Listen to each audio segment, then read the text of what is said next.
Talking to my mirror like I love you so much. Curving on my critics like I heard you, so what? You can't kill my confidence, I think I'm the man. Tally all the fucks I ever gave on my head. Lately I've been living like I can't take a loss. They ain't wanna help me, that's what made me a boss.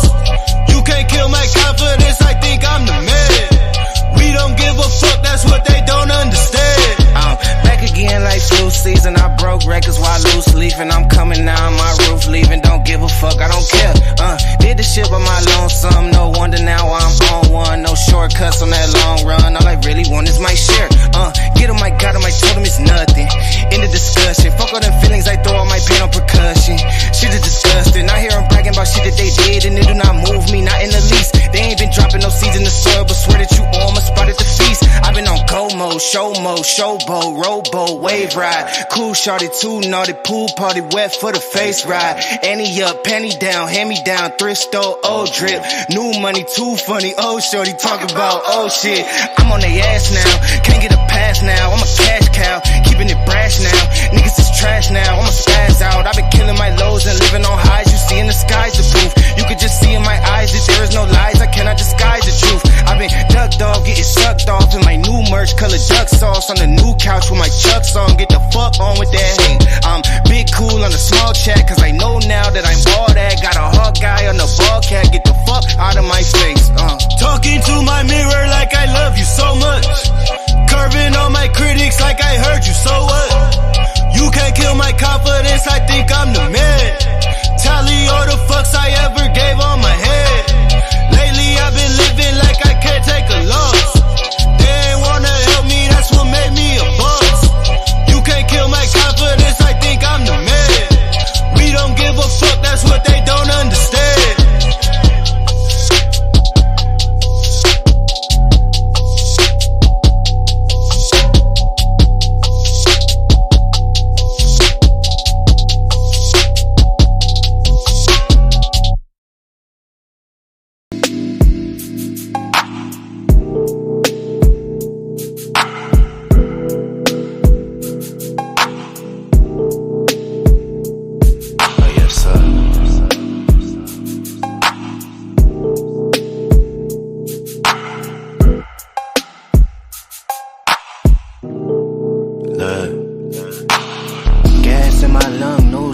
On the cruise, country nigga, granny played the blues on the stools.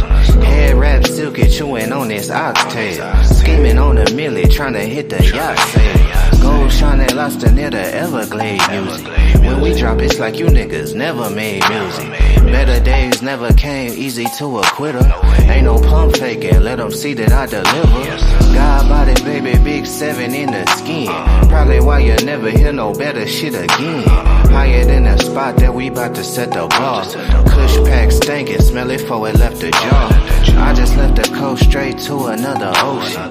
Niggas got excuses, me, I'm really having motion. Sipping on mimosa, chopping real estate game.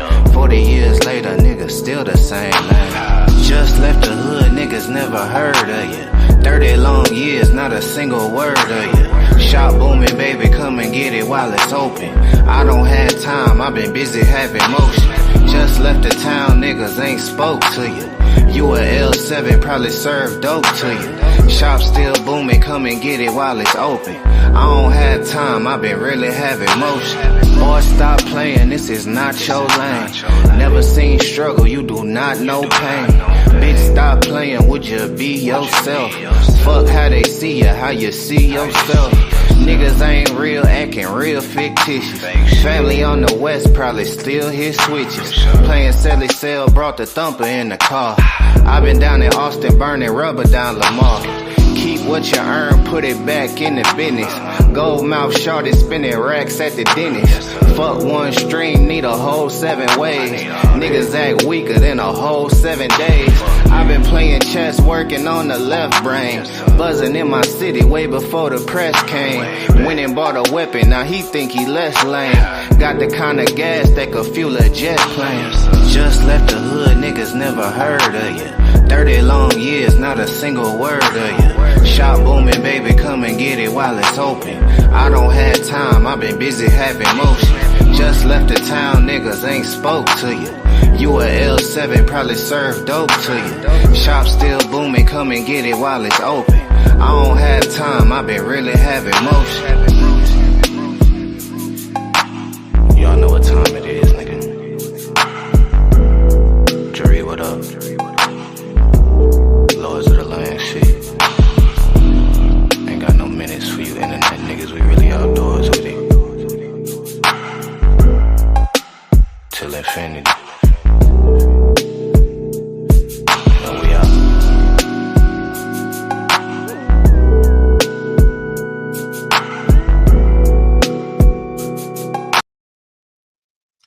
Welcome to Paradigm Shift TV 314. This is your brother, DMG the Poet, aka Brother Pianki. And y'all know how we do it. Now, no guest tonight.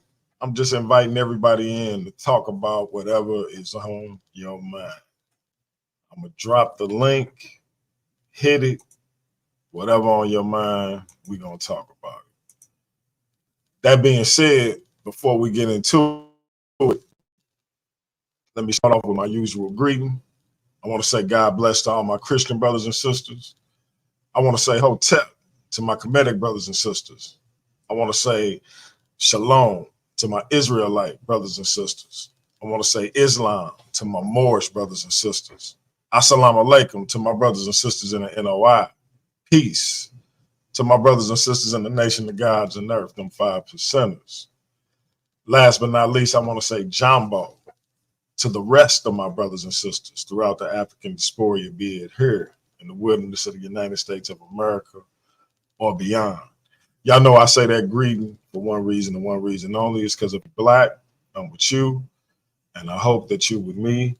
Our different ideologies should not keep us from uniting, and we can have unity without uniformity. With that being said, oh, my bad. We can disagree without being disrespectfully disagreeable, because you know we are. Oof. Anyway, with that being said, let's get into the proceedings. So I'm pretty sure everybody see all of the different news outlets, media drops, and things of that nature. And so it's a lot of talking points in media. It's a lot of talking points within the confines of our little YouTube community, whether we're talking about the conscious community and what's happening in that sector, or we just talking about Shannon Sharp Club, Shay Shay, the Brittany Renner thing, 35 bodies. But whatever y'all got on y'all mind, hit the link.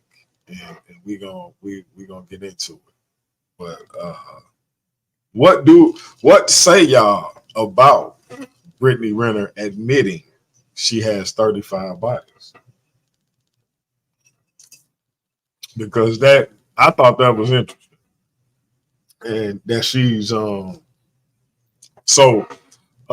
guess the word is defiant in the face of that the judgment that comes with. What's up, my brother? What's up? You got it. I was talking about Brittany Renner admitting she had 35 bodies. What do you think about that? And are you concerned with the woman's body count? Okay, and pursuing it? this is what I'm gonna say on the second part, right? I'm just gonna assume that whatever woman that I deal with at the time is gonna have more bodies than me. Okay, hey, look, ain't nothing wrong with that. If I that's don't want to know about how many people you didn't mess with. If it's somebody in my circle, then that's a problem. But right. I'm just gonna assume that she got way more than me, and I don't. To be honest with you, I believe that 35 probably just came off her head. Right. And, Yeah. and like, what does it matter? Like, because my whole, I'm not gonna say it. It does matter, but at the same time, it's like okay, you admit it off of a number that you can think of that is probably 35. Right. That's the thing, because you know how it is. It's like if you 300 pounds, right? I remember when I was like 348, 350 pounds, right? And so whenever somebody would ask me how much I weighed, I'd be like 330. You know what I'm saying? So you know the number you give is probably a number greater than that, right? That's just the number you comfortable saying. So yeah, for her to just rattle off 35, it's like she probably closer to 50. Like real talk. So yeah, that's crazy, man. That's crazy. But yeah, man. So what you got for us, man? Are you keeping up with any of this stuff in the conscious community? Oh yeah, man. It's just it's very interesting how it's like everybody is just turning on each other. You know, if I could use those words, like it's very interesting. You know, I don't really get too involved in it. I just watch. I'm like, man, everybody allegedly jumping off of the so-called HOK ship. You know, like they're you know, so it's very interesting. Yeah, it's nuts. I just like how everybody put all this emphasis on this one individual for what 5, 6 different people do. It's an interesting thing to watch how people it's like the Joker in Dark Knight coming true. And it's like what did he tell my man when the chips are down, these people will eat you. Is that it's like we watching that in living color. Like it's crazy. Man, But we even got you know so-called I guess friends turning against friends allegedly over this too. yeah, yeah, Like see with me, I never understood the whole thing of oh this person is suspect because he or she pops up on somebody else's channel. Like I yeah. mean that's happened that's happened to me before. You know, I don't you know I don't know why that's a I big remember. I remember. I know exactly what you're talking about. like like you know it's You very you ain't realize you was that important, did you? man. I feel somebody on YouTube, man. I mean I don't have no platform necessarily. You know, I just watch. I because you know I be on here because you know at one point I was doing online. And I'm like, you know what? Let me just hang out with some like-minded people who I used to watch on the internet. You know, Mhm. so you know, but the friends turning on friends part. I mean, that is killing me. I was almost like, DMG. You know, I don't normally call you over stuff like this, but something, something, something. Like this is just weird. Like, Yeah, yeah. That's crazy, man. It's crazy, but that's where we at with it, man. It's like I've never seen anything like this in my life. It's like, wow, this is what happens when the chips get down, the rubber meets the road type of like this. It's something else. see, But I would recommend with you is that I would say that it's best to stay out of the circus. You like all of the circus stuff that's involved in this. You know, because you have a real like I don't agree, you know, what you have in the Hebrew Israelites that's from where we from on, you know, that's just my look right, you know, because some of them be talking crazy, but you know, but I right, mean, I would want you to stay out of the circus, man. Like I don't like it when you be like, man, see you let so and so, and yeah, yeah, I got you. And I that's sound advice that I'm gonna have to take because yeah, it's crazy. It's crazy. You wouldn't be surprised with some of the stuff that come back to me based on the fact that I happen to like Sinetta. And so it's Yeah, you would be surprised. So Because I'm a graduate of Sinetta University, and I know how, like, from watching his show, right? Not only did I know about the Hebrew Israelites, but that let me also know how ruthless these cats can be on this internet. Like, dang, you really gonna dox this person? Like, you really go on this person's face? You really gonna start pulling up court yeah, like documents? check this out. Like this nutcase. I am Nehemiah 9:10. Now, normally I block this. I block this is second or third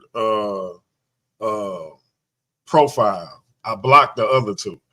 And I would block this one, but I like making a fool out of people who wanna constantly follow you around YouTube. Now this man, he right here with us, bro, in St. Louis.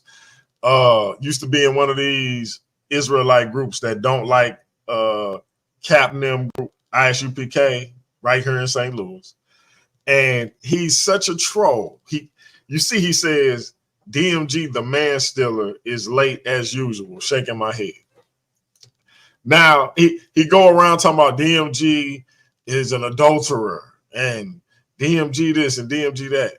What he never says is before he even knew this woman, before I was married, and I got married at 20 years old. So you can imagine when I knew this person.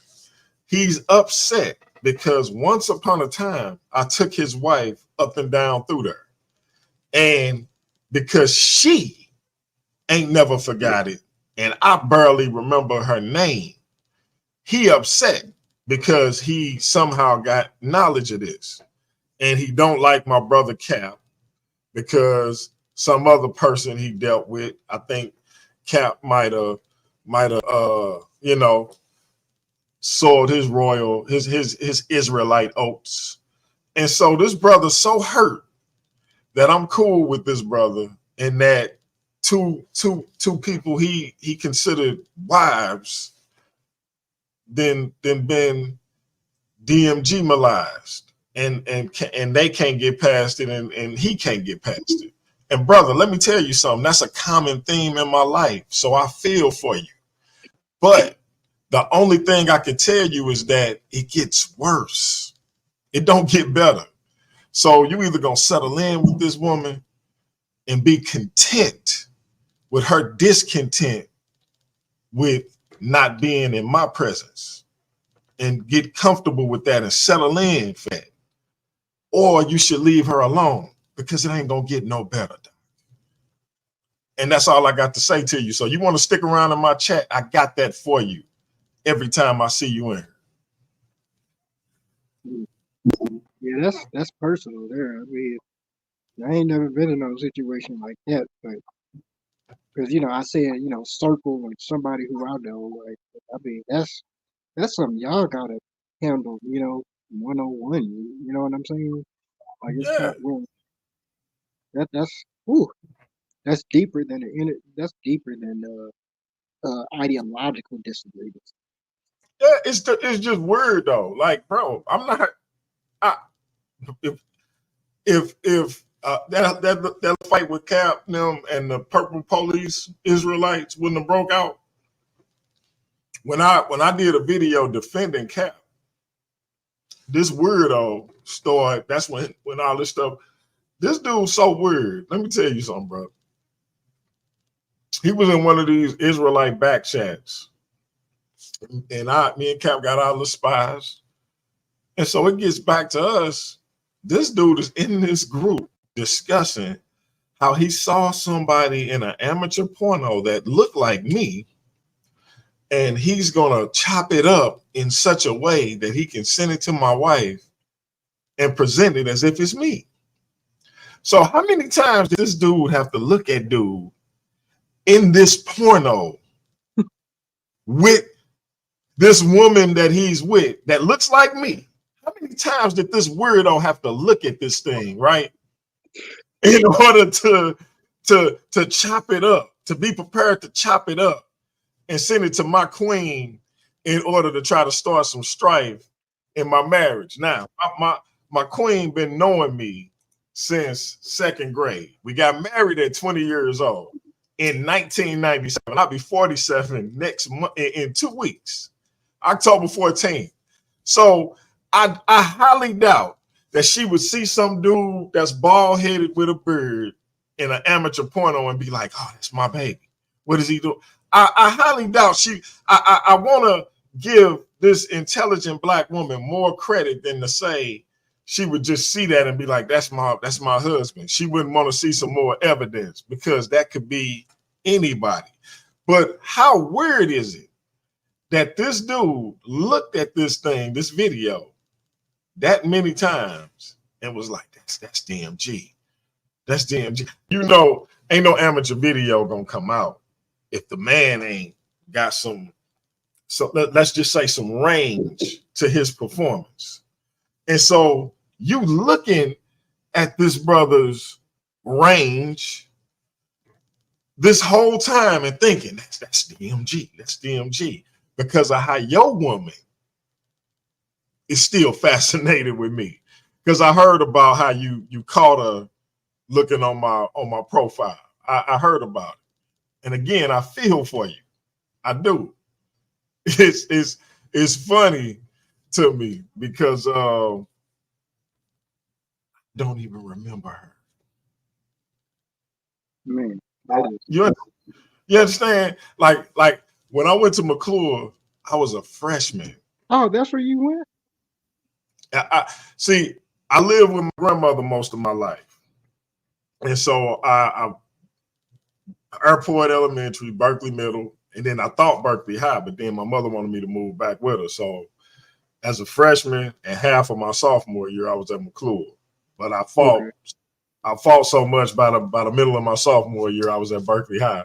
So, but yeah, that's where I started. Never wanted to go there. Couldn't stand the people there. The dudes, the girls was, and yeah, the girls was kind to me. Hence why my man is in this situation where he want to be in my chat, because his girl was one of the more kinder ones. And so again, but it took a minute for me to even. I was like, oh yeah, that's shorty that wanted it on the steps.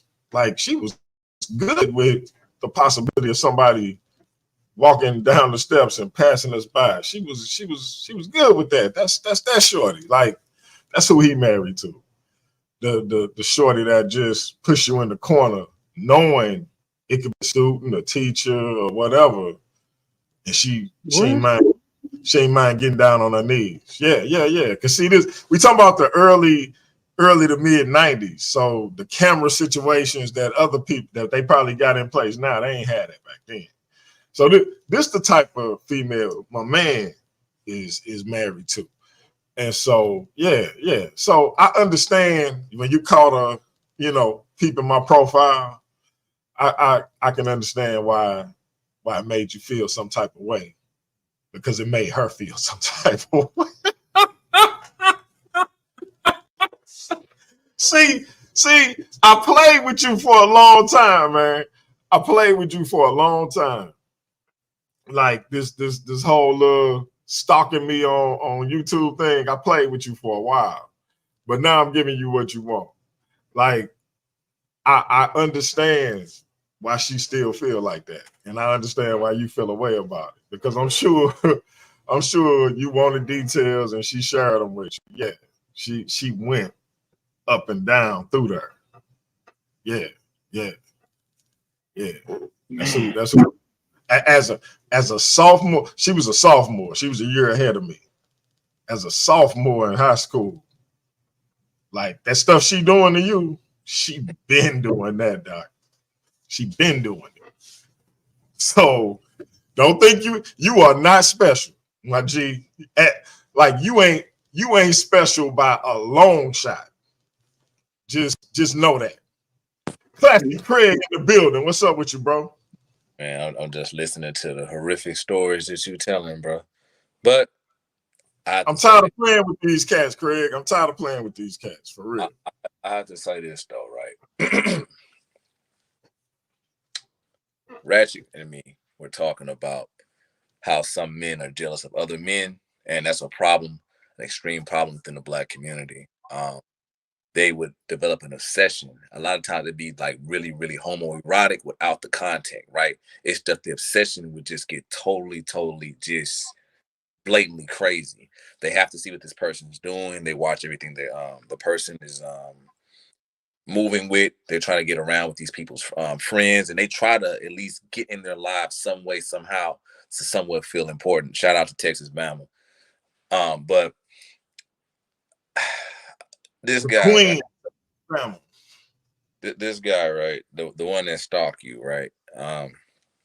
So I watched him a couple of, and everybody know I'm new to Paradigm Shift, but I watched him for a while, right? Of course, I played with it too because it was funny as hell. DMG will steal your wife on a key. DMG, he's a Hamite. You know what I'm saying? Yeah. Like, what's this? I put my ancestry joint up a while ago, and I guess he saw it, so now he calling me a Hamite. Like this, this dude is a weirdo, man. Look at him! Look at him! Gonna make you regret that too. So I mean, listen, bro. I'm gonna be like Nehemiah. I'm gonna be real honest with you, Doc. Number one, homie. I know you passed your 20s and your damn 30s. Stop. How about early 60s? Okay, listen, bro. What? Stop trying to stalk this man, DMG. I've been do like 58. It makes you look bad, bro. Like honestly, I'm gonna be for real, like just honest with you, bro. You shouldn't be mad at DMG. You should be mad at the woman for telling you this stuff, bro. Like I mean, for real. At the end of the day, I'm just gonna be honest with you, man. If she cared about you, she would have kept that secret. But now, she blurted out, "I did this with DMG," and you know how petty this man can be sometimes when he get irritated. I mean, like at the end of the day, I'm just for real honest with you, man. This is coming off bad. You're obsessed with the man. You know what I'm saying? It's not gonna change back the past at the end of the day. You know what I'm saying? It's not. He slept with her, like he said, on the steps and all this stuff like that. You know what I'm saying? He was wham bam, thank you, man. He moved on. But you took her knowing that. You see what I'm saying? And the problem is with some guys, they will get in these situations just to try to prove their vibrato. You know what I'm saying? I mean, bravado. There we go. And it just be so weird at the end of the day. You know what I'm saying? Like, I understand you're an Israelite. I mean, I follow that too, man, but there's multiple women out here, bro. You don't have to just deal with one woman and deal with this pain and this fictional grudge with DMG and just attack him on the show. You his most loyal commenter, and I bet you subscribe and give this man probably money on his Cash App. I don't know. I mean, like, it's just he's my most loyal weirdo. It's like weird. That's bro. what he is. And I'm gonna just be real with you, Doc. It's not the fact that he slept with your wife, Doc. It's something else. Cause like, come on, man. I mean, like, but anyway, man. DMG, you got me talking to your trolls, man. Let me stop. Probably coming. Nah, I ain't got you doing nothing, man. I'm just tired of him, man. Like, look, man. But I'm just saying. He said the name in her sleep. She said the name in her sleep. Man, come. Oh my God, man. Come on, man. Shout out to Nerdy Brew. I think Nerdy Brew is the most loyal commenter. And the great one while we at it. I don't think the nut job is that at all. Well, you know what, DMG, this is where you went down, you and me. It's a thing we got in common, right? We both got nut jobs stalking us. You know what I'm saying? At the end of the day. So I feel your pain. But shout out to Nerdy Brew. You know what I'm saying? I mean, goddamn, Nerdy Brew. Been trying to call your ass, brother, but hey, you know what I'm saying? I understand. You know what I mean? He's a busy man. Yeah. But I wanted to say this too, regarding some of these situations. I don't know your name, brother. You know what I'm saying? The brother with the kangaroo hat. You know what I'm saying? I know I got a kangaroo, but I think you was talking about how when you enter the YouTube streets and people just claim dominion over you and stuff like that. You know what I'm saying? Like saying that you can't be on this show, if you're on my show, that type of stuff, right? I wanted to touch on that. I don't know. I've noticed a lot of times, especially doing these, doing the stuff, right? And DMD will tell you, right? Even me, right? I had people when I came on Paradigm Shift with my partner Ratchet Craig. People called DMG at 5:30 in the morning, bitching and complaining that we was on Paradigm Shift. You see what I'm saying? Drunk, That's a fact. and That's a you fact. know, and not only that, other people came screaming and yelling. But the point is, right? I say at the end of the day, right?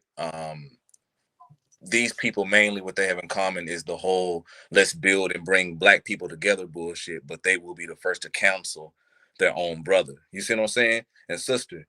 And I'm just 29, and me looking at a lot of these people that are a little bit more older, a little bit more well-rounded, a lot of the day, right, show me why nobody. I mean, if you're going crazy over a YouTube platform, like you're on this platform, you're on that platform, but you can't be on my platform because I don't like X, Y, and Z in that person. That shows me how much this unity and how much this, how can I put it, sickness, this mental sickness is in our community, right? I mean, over you fighting over a simple YouTube show, a person on the show. You see what I'm saying? I mean, it's raw at the end of the day, and it makes you think. I'm like, okay, if these niggas are fighting over YouTube, man, what if they fight over anything that's pretty much more dire and serious? Like, okay, I'm gonna give food to this sister, open up stuff in this neighborhood. Oh, I can't open up stuff in this neighborhood because you a Crip, you a Blood, and you were fighting him in high school and stuff like that, and y'all 40 years apart and all that stuff. You know what I'm saying? That type of stuff right there. I find a lot of those accusations, actions, and behaviors intriguing, sickening, and then I document it and I say, okay, this is one of the reasons what hold us back as a people. You feel me? Because I ain't gonna lie, bro. I mean, DMG know sometimes I be laughing at some of the internet beef. Shit be too hard. I ain't finna jump in, but I be laughing at some of the beef because it's just it's so childish, juvenile. You know what I'm saying? At the end of the day. Um, but nah, Chief. What you think about it though, man? At the end of the day. Man, when I got that phone call, it was the craziest thing to hear somebody drunk that early in the morning. I'm like, why is this person drunk talking about Ratchet Craig stole his protege and all of this crazy stuff? I'm like, what are you talking about? He tried to steal my wife. I'm like, what? What are you? Hey man, y'all was shy, y'all was shy, whatever the heck. I'm like, what the hell are you saying, bro? Hey man, listen. I ain't gonna say who you are, man. But you know who you are. You are crazy. Hey, shout out to my brother Norman Mathis in the building. I've been knowing that man since I was 5 years old. My oldest friend. Hey man, I put the link in the chat, man. You gotta hop in here because I gotta get you back on so we can do a replay of that show. And it's a lot of things we gotta talk about, bro. It's a lot of things we gotta talk about. What's your girl? Your girl say she got 35 bodies, bro. Brittany Renner. We got to talk about your girl. So come on, yeah, hit that link. But yeah, I think that it's like people don't want to mentor and help out other people just from the kindness of their heart no more. It's about ownership of that person. So, if you start off on paradigm, I'm saying hypothetically, you start off on paradigm shift, or even right now, if you leave paradigm shift, now I feel like I got ownership of the Craig. So they platform them blown up it to equal mine or bigger than mine. So they can't be over here as much as they was. So now I feel betrayed because they helped me get to this point. So now I'm looking crazy. They done moved on. They turned on me. I started sneak dissing them. And now they getting wind of it. They coming over and they sneak dissing me. Now I'm direct dissing them. Now they got to direct diss me. Now I'm making allegations and saying that They use me to be, and it go back and forth. Well, you used us to blow your channel up, and now we beefing back and forth instead of the information we was putting out to get where we was. All our content is anti each other content until people lose interest in both our platforms or they love it. So now, even when the beef ain't really what it was, we still manufacture it because that's what people want to see. This is a vicious cycle of nonsense. That's what it is at the end of the day. It is a vicious cycle. And not only that, it's a fictitious cycle also. Because, like, at the end of the day, bro, it's chasing fame. Like, come on, man. Like, you 49, close to 50 chasing YouTube fame. You see what I'm saying? And, like, I just got to put it out there, right? I got to talk about Sarnetta, right? Now, Sarnetta is an interesting individual, you know, and for those of you who know, I interviewed him on Paradigm Shift on the Lake of Fire. You know, talking with that man, dealing with Sarnetta, right? Not only he's a Knicks fan, you know what I'm saying? That's a problem, but I realized and I've seen his dilemma. I'm not saying he's completely innocent, and I'm not saying he's completely guilty, but I see his dilemma at the end of the day, right? His dilemma is an older man born in a time where it was the remnants of the olden civil rights movement, right?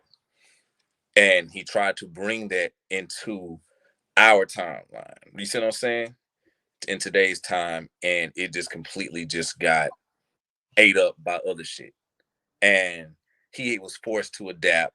He was forced to change in a way to protect him because, you know, this is something that he created and he still want to hold on to it selfishly. And I don't blame him for that. So you have to look at yourself and put yourself in his shoes. Would you do the same as him if everyone's attacking you? You see what I'm saying?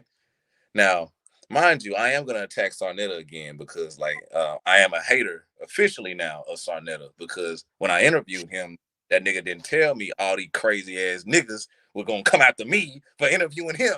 So he didn't tell me that. So I have a problem with him behind that. That must be addressed. But the point is, right, you have to look at the fact of the matter of what Sarnetta is in this day and time. You see what I'm saying? And what he was trying to project and bring.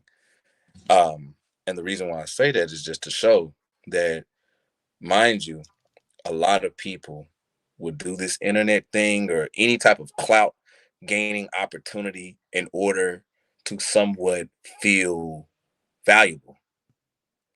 And for them to solidify their value, they would attack someone that's established, like Sarnetta. He gets a lot of claims and a lot of bullshit. He get attacked from a lot of multiple angles. I mean, the dude gets slammed. Some fires he start, some fires he don't. You see what I'm saying? But from what I've seen, his movements, the dude's eyes, and how his defenses went down. You see what I'm saying? I seen an old man just trying to hold on, you know? And it's quite sad at the end of the day. But it's somewhat respectable, you know, because, like, hey, think about it. That dude is that old and his high blood pressure has not taken him with dealing with you niggas. You see what I'm saying? Hey. He not even that old, man. What are you talking He's about? 60 years old. All right, old. That's not well. I'm 47, so that's not that old to me. He not that much older than me. He about old. Well, I'm old enough to be both of y'all father because I got a kid older than Craig, and I got kids younger than you. So wait, how old are you, Craig? Me? I'm 30. Yeah. But I'm saying 30. I'll be 30 in like 2 months in December, so I'm 29. Yeah, so he turned 30 2 months before my oldest daughter. So, and then I got kids that are 19, 18, and 16. So, yeah, I got a kid older than one of y'all, and I got kids younger than the other one. So, at 47, I'm like, I'll be 60 before you know it. And if I'm looking and feeling like this, I ain't gonna feel old. So I ain't trying to claim old, but I'm old already. I just make old look good. That's why that chuck in my chat What's But anyway, and yeah, hey man, I'm on them all night. I'm on them all night because I've been ignoring them. Everybody can tell you I ain't saying nothing to this lane, but he getting his work tonight. So I'm on the look. I'm feeling very jolly. So ah he getting his work tonight. With that being said, yeah, it's just it's a to me, yeah, I think everybody look at Sonetta the man. See, I don't expect a man to be perfect because I did so much wrong and made so many mistakes in my life. I could never judge another man with regards to letting the people I love down and things of that like that, etc. So I'm never gonna be in a position to judge another man on what he do from a personal standpoint. What I look at is the institution that he's established with the HOK because it's very few places that black people can come and disseminate information. Whether we agree or disagree with it, the information is another thing. But black people can come and speak their mind and disseminate whatever their ideological outlook is. They can also get paid for that if the circumstances allow it. And depending on the circumstances, if it's a in-person debate, vendors can come and make money. So it's not it's not a lot of situations outside of like black expos and things like that. Better Family Life right here in St. Louis putting something like that on tomorrow, as a matter of fact. Yep.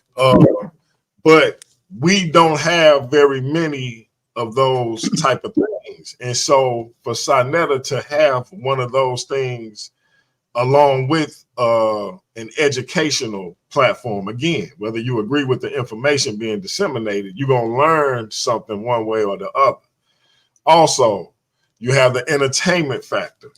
So this is an institution that we have benefited from on some level and continue to benefit from. So I'm not looking at Sonetta the man per se.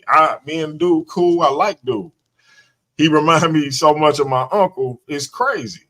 So I can look at the man as the flawed human being he is, and that we all are, including myself, especially, and look at what he's built and try to help that be maintained, because I think right now everybody looking at him and expecting him to be a particular kind of way when he just a man.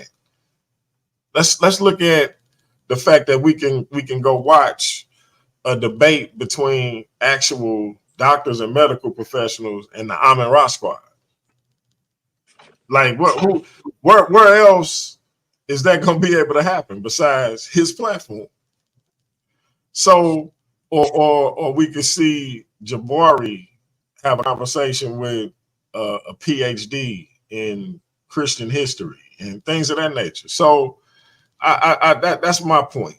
Like y'all focusing on the man, I'm focusing on the institution. The man is my guy. I'm cool with him, but the bigger picture is the institution.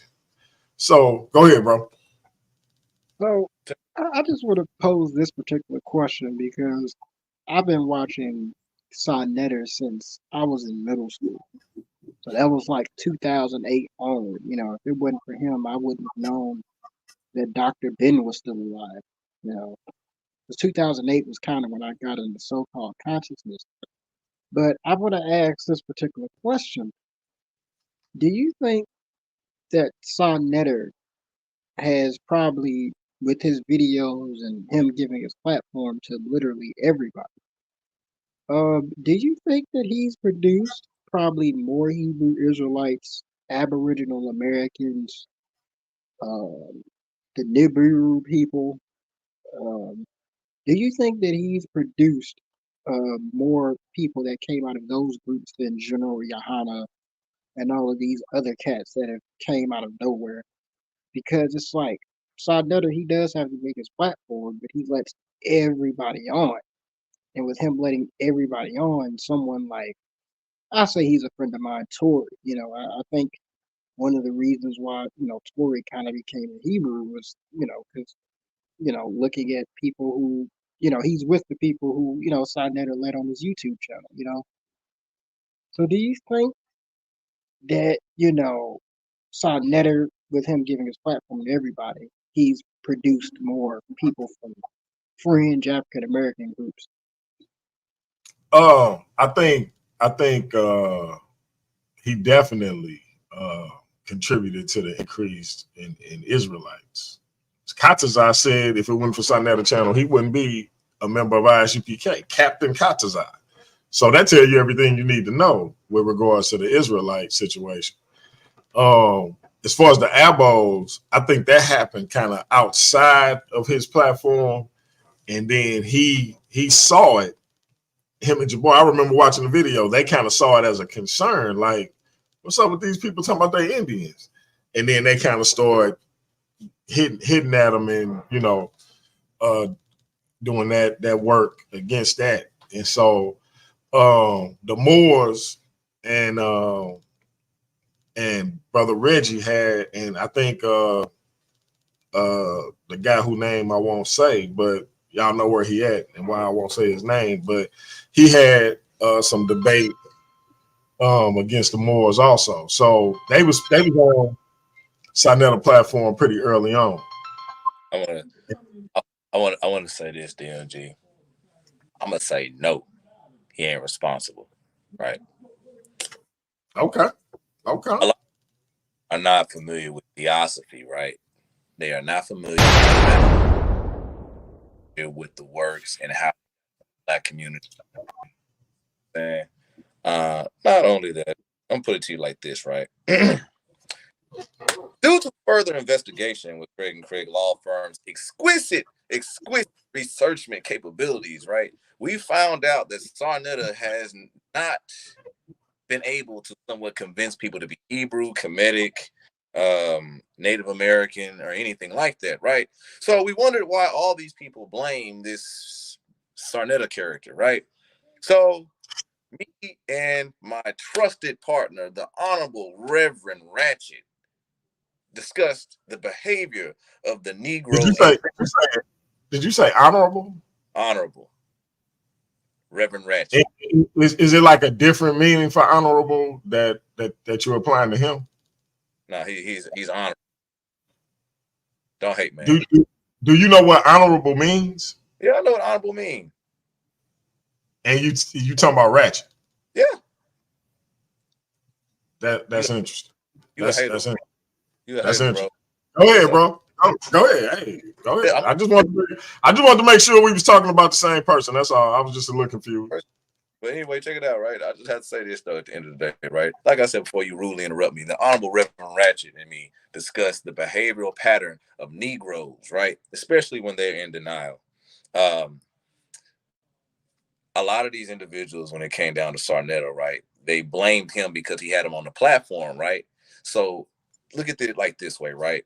Let's just say you're watching something on TV, right? And you have children around, and it's like super, super disturbing at the end of the day. Who are you going to blame? The parent who let the child watch the TV, or are you going to blame the child? What you think, DLG? Say that again. Say that one more time. Okay. Think about it like this, right? Let's just say you have a child. No, I genuinely didn't hear you. I was reading the chat. My bad. Let's just say, all right, because a lot of people blame Sonetta for the stuff that's on, right? And me and Ratchet was talking about why do these Negroes attack Sonetta for some of the people he have on? You see what I'm saying? I said, let's put it to you like this. Say if you have a TV screen, right? You don't know what the heck's going to come on TV, but it's on TV, right? And let's just say you have a child sitting there watching TV, okay? So you turn the TV on for the child, or the child turn the TV on, right? And they see a random commercial. Let's just say the child is looking at the commercial and they just automatically just look at the TV. Just look at the commercial and they see a character and they want to be just like that character, right? But you knew that child was looking at the TV, right? So whose fault at the end of the day? Is it the child's fault or is it the parent's fault?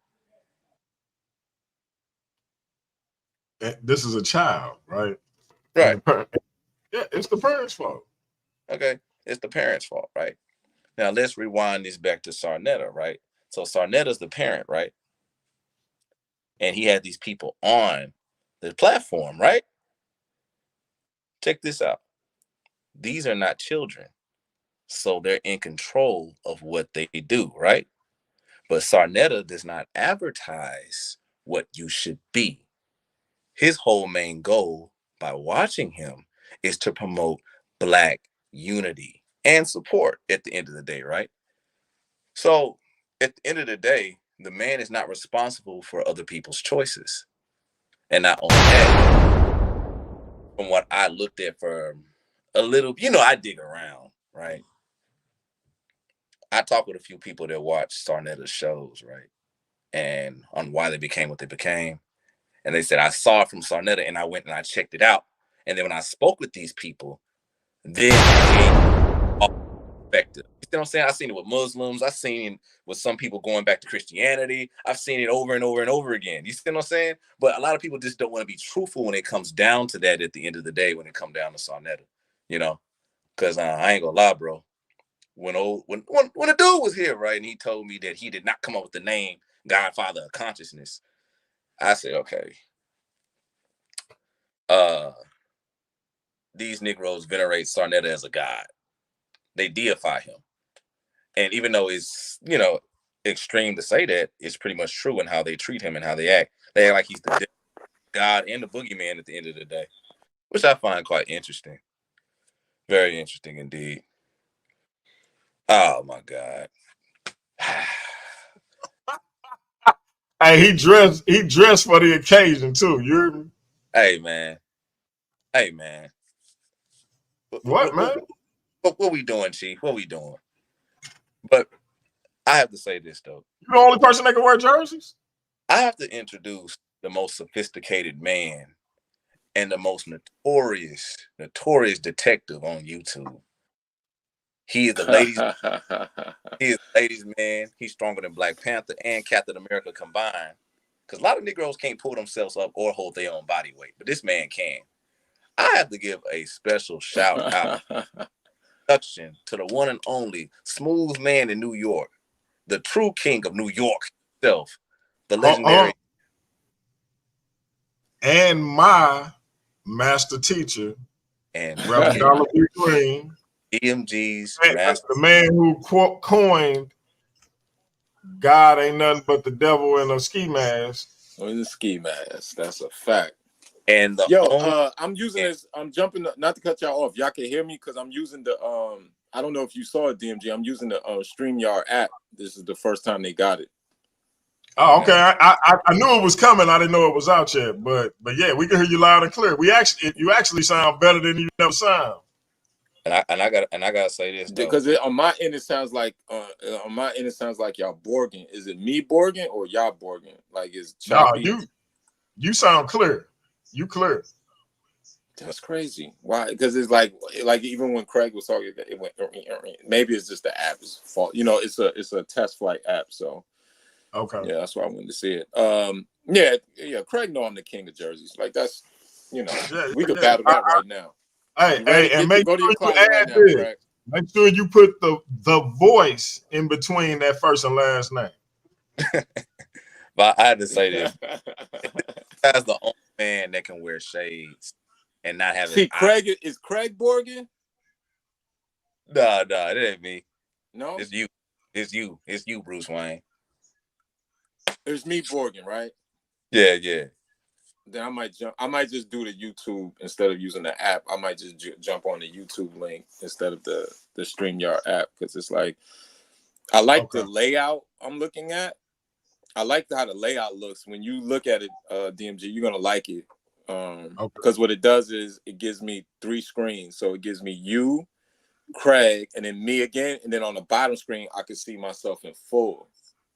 So it's kind of dope. And then you can see the comments to the left, but that's why I was just trying to see how that transpires. Hold on one second. Tell me if you can hear this, DMG.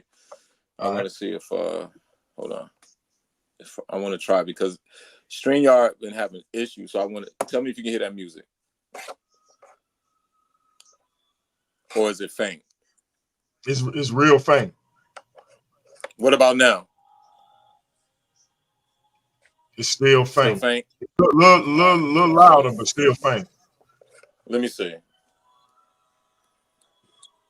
Still faint? Yeah, still faint. I heard it better though. Like I could kind of get the melody a lot better, but yeah, it was still faint.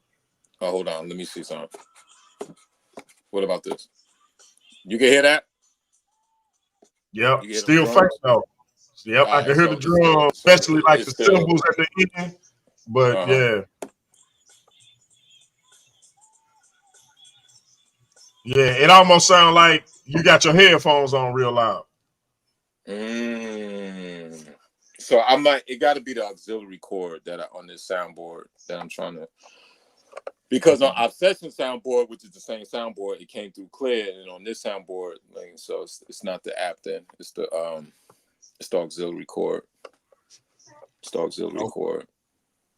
You know what? Let me show you something. You know what? I'm gonna watch this. Let me show you something. I'm gonna take out I'm gonna turn on. Let me see if this works. I'm gonna turn on the Bluetooth on it. Roadcaster.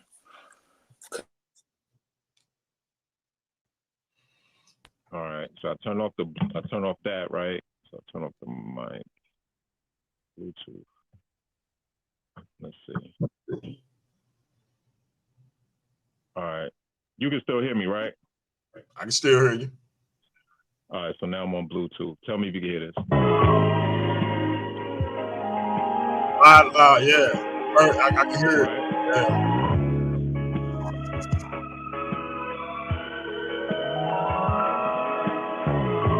That's when I start doing my Lord's work with the women. I'm gonna play that music when we talking to the women in the background. I'm gonna send it to me. So when I do the Most High's work. So check it out. You hear that? You hear how smooth that is? Yeah. Hold on. Hey, Hold on. Watch how smooth.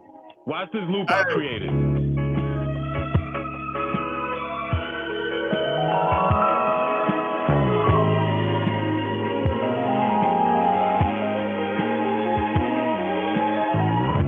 That's crazy, right? Hey, man. Yeah, I'm gonna need that, bro. Hey, and look, I got a troll in here somewhere. I don't know if he left, but I got a troll in here, and I have been trying to figure out why this dude was so obsessed with me, because I would look on Neo X channel, and because he know we cool, he'll be on her channel talking about you need to leave DMG alone and this and this and this and this. So he first started popping up when I did that video about Cap, and I was defending him when he had to fight with the Purple Police. So come to find out, he got like 3 wives, but one of them, when I was a freshman at McClure High School and she was a sophomore, she was the favorite throwaway. And I'm saying this, I'm categorizing her as this because that's what she literally termed herself many years later. And he done caught her a couple of times lurking on my Facebook page, and he done got in his bag about it. So now he done start following me all around YouTube. And it's so hilarious to me because I had been ignoring him. And then I had to give him that work tonight and just tell him, look, man, I understand why you feel how you feel. Because, see, if this was like 1992 and you'd have hit that music, baby girl probably would have automatically dropped to her knees. Like just in a corner of the hallway, other students going by and everything. That's what type of time she was on. And I know he thought he was special when she rolled out them tricks, but baby girl been doing them tricks since before she was a sophomore in high school, because I wasn't the first. Like I knew I wasn't special when she was doing it to me. I was just fortunate to be a recipient. You understand? But you ain't happy. You ain't satisfied being a recipient. You want to feel special, but you ain't special, bro. Like if it's not yours, it's your turn was a person, it'll be baby girl, Doc. That's why I ain't remember. Like you know how much I had to rack my brain to remember her, and then I'm like, oh, that's Shorty that'll just pop it on the steps. Okay, cool. So that's who he following me around for. Because ain't nothing like a revelation to a man when you think you got a virtuous woman and you end up with a Jezebel. I know it hurt. I know it hurt. I think, but listen, yeah, guys, listen, I don't, when it comes to stuff like that, man, if you have a woman that's not a virgin, right, you got to understand that women are going to explore sexually, right? And so if you think you got this wholesome, and it doesn't, and it's, listen, we're adults. Just because, if a woman is, how can we say this? I don't want to use the word freak. If a woman explores in bed with a man, does not mean she's less of a woman, right? That's look what this clown said. nature. Look what this clown said.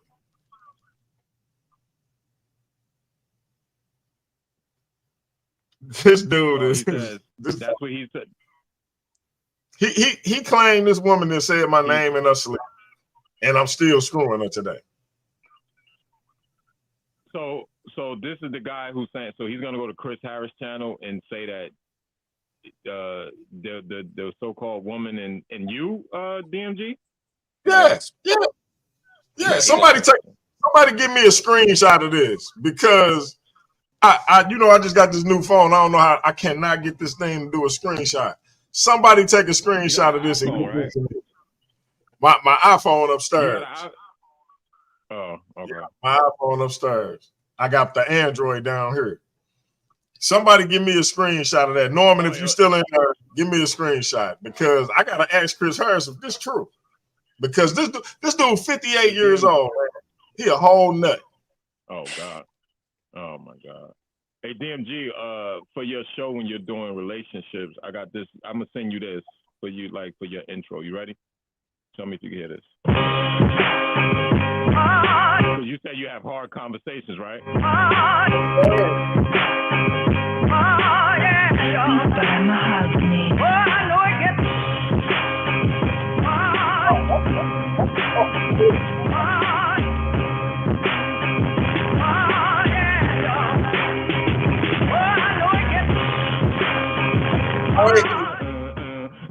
That's crazy.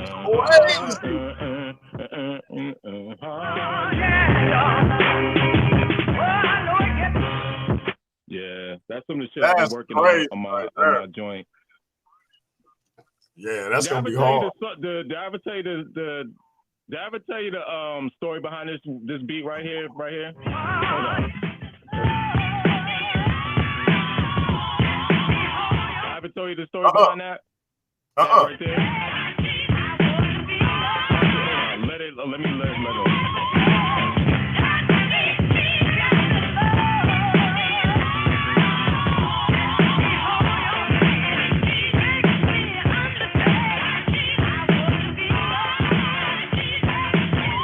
All right, so I think you did. You might have told me. You might have told me. Right. So the guy Craig saw me on Facebook on last Saturday, right? Me and him was working. Like he produced It's All Right for Jay-Z. He produced a few records. He produced Camp Lo first album with Ski. He produced, he got a Grammy with Mariah, right? So what happened was, when Jay-Z was doing the Magna Carta, me and him was doing records, we was doing beats. So his boy at the time, who was at Sony and was about to jump over to Rock Nation, my man Big John was like, yo, Jay-Z want to do a record on religion. Not religion, but just like the offshoot, like just, So yeah. We did that. I had my cousin play the drums. That's why the drums sound like this, right? That's why you hear the knock in it. And so we had a woman come in and reinterpolate the lyrics, right? So she sang, that's why it sounds so clear. This fool sends the record over to Big John and it wasn't Lenny S. It's my man. I forgot his name. He got Farrakhan at the beginning of the record talking about babies raising grandchildren. Look in your world and tell me when a preacher can condone same-sex. Nigga, they blocked us off the email, and that's how you got Rick Rubin. Yeah, you did tell me about that. He didn't even ask me about it. He sent me the email after he CC'd them on it. He didn't even ask me like, yo, you want me to put this up there? Now, what's crazy is he was trying to get back good with Jay for years. Not because it was a beef or nothing. You know, that's how artists work. They get into these pockets with producers. So we finally got the end to get into that record. They loved the record, the initial sample, and when we did the drums over and we reinterpolated. This dude sends it with the fact when it's time to send over what we call the reference track. He sends that record with Farrakhan at the beginning saying that. Now, mind you, this was when that was starting. The alphabet community was on the rise. So when you figure, when did the Magna Carta come out? 2014, 15? Somewhere in there, yeah. I remember I had it on my phone. Right, and so that's how you get Rick Rubin. Have you ever been to that whack? Yo, man. Could you imagine Jay rapping over that? Right. Man. Because what I was gonna do, or what Mahogany probably would have did, they probably would have he probably would have been 4 bars, and then you would have heard Sweet Jesus, like it would have been like him rapping, and you heard Sweet Jesus, stop it, Sweet Jesus, stop it, and then the hook would be. You know what I'm saying? Crazy. Yeah, that man. would have been crazy. He would have got into a pocket on that. He'd have got into a pocket on that. Yeah, he'd have got in his body on that. That would have been. Ooh. But yeah, and I'm gonna send you that record. I can see his head bobbing, like, you know what I'm saying? Yo, you know my cousin who redid the drums for us for it to come through that clear. She died the year after, and she didn't even get the chance to hear her record. She died a year after. My cousin Kwashima, who did that for me. Yep. She recorded. I remember. I taught her how to. Cause I learned that from watching Just Blaze do it. He would put the microphones under the snare, under the bass, under the treble, and so when you play it, you can track it like that. And that's why if you listen to it, you see how you hear every drum.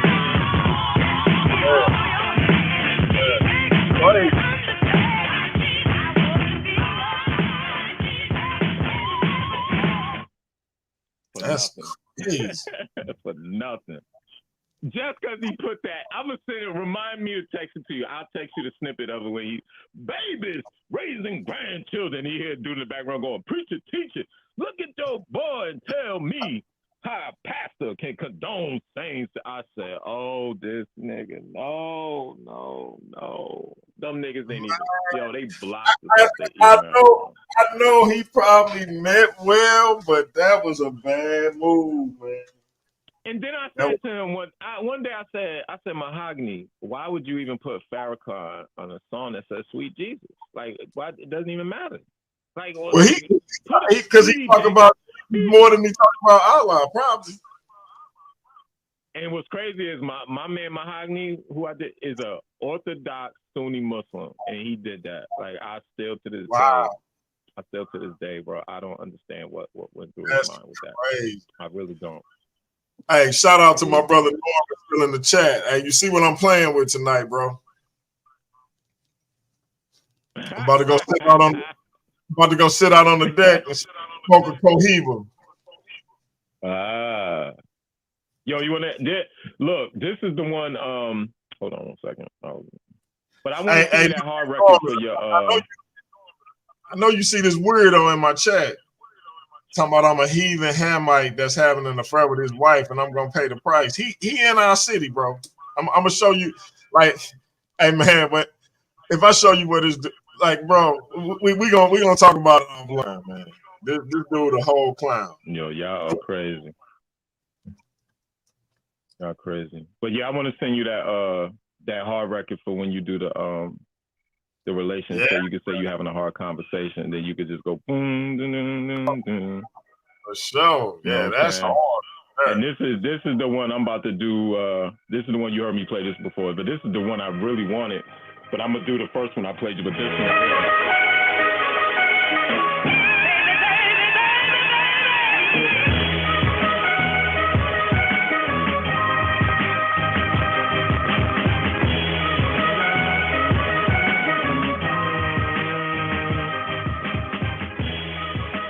If you want that, you can have that one too.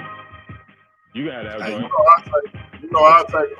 If I want to tell you, man. No. You know why you need that? Watch this. This is why you need it. I'm gonna show you. Watch. So when you running late, you can't get to the mic. I'm gonna show you why. Cause they gonna be jamming, and then the bridge of the record. Watch this. Watch this. I'll turn up for you. Hold on. They're like, where this brother at? And then all they're gonna hear. Watch this. 1, 2, 3. Watch this. I feel like I'm sitting high on top of the world. I feel like I'm sitting high on top of the world. I feel like I'm Oh yeah, that's perfect. That's perfect. That's perfect.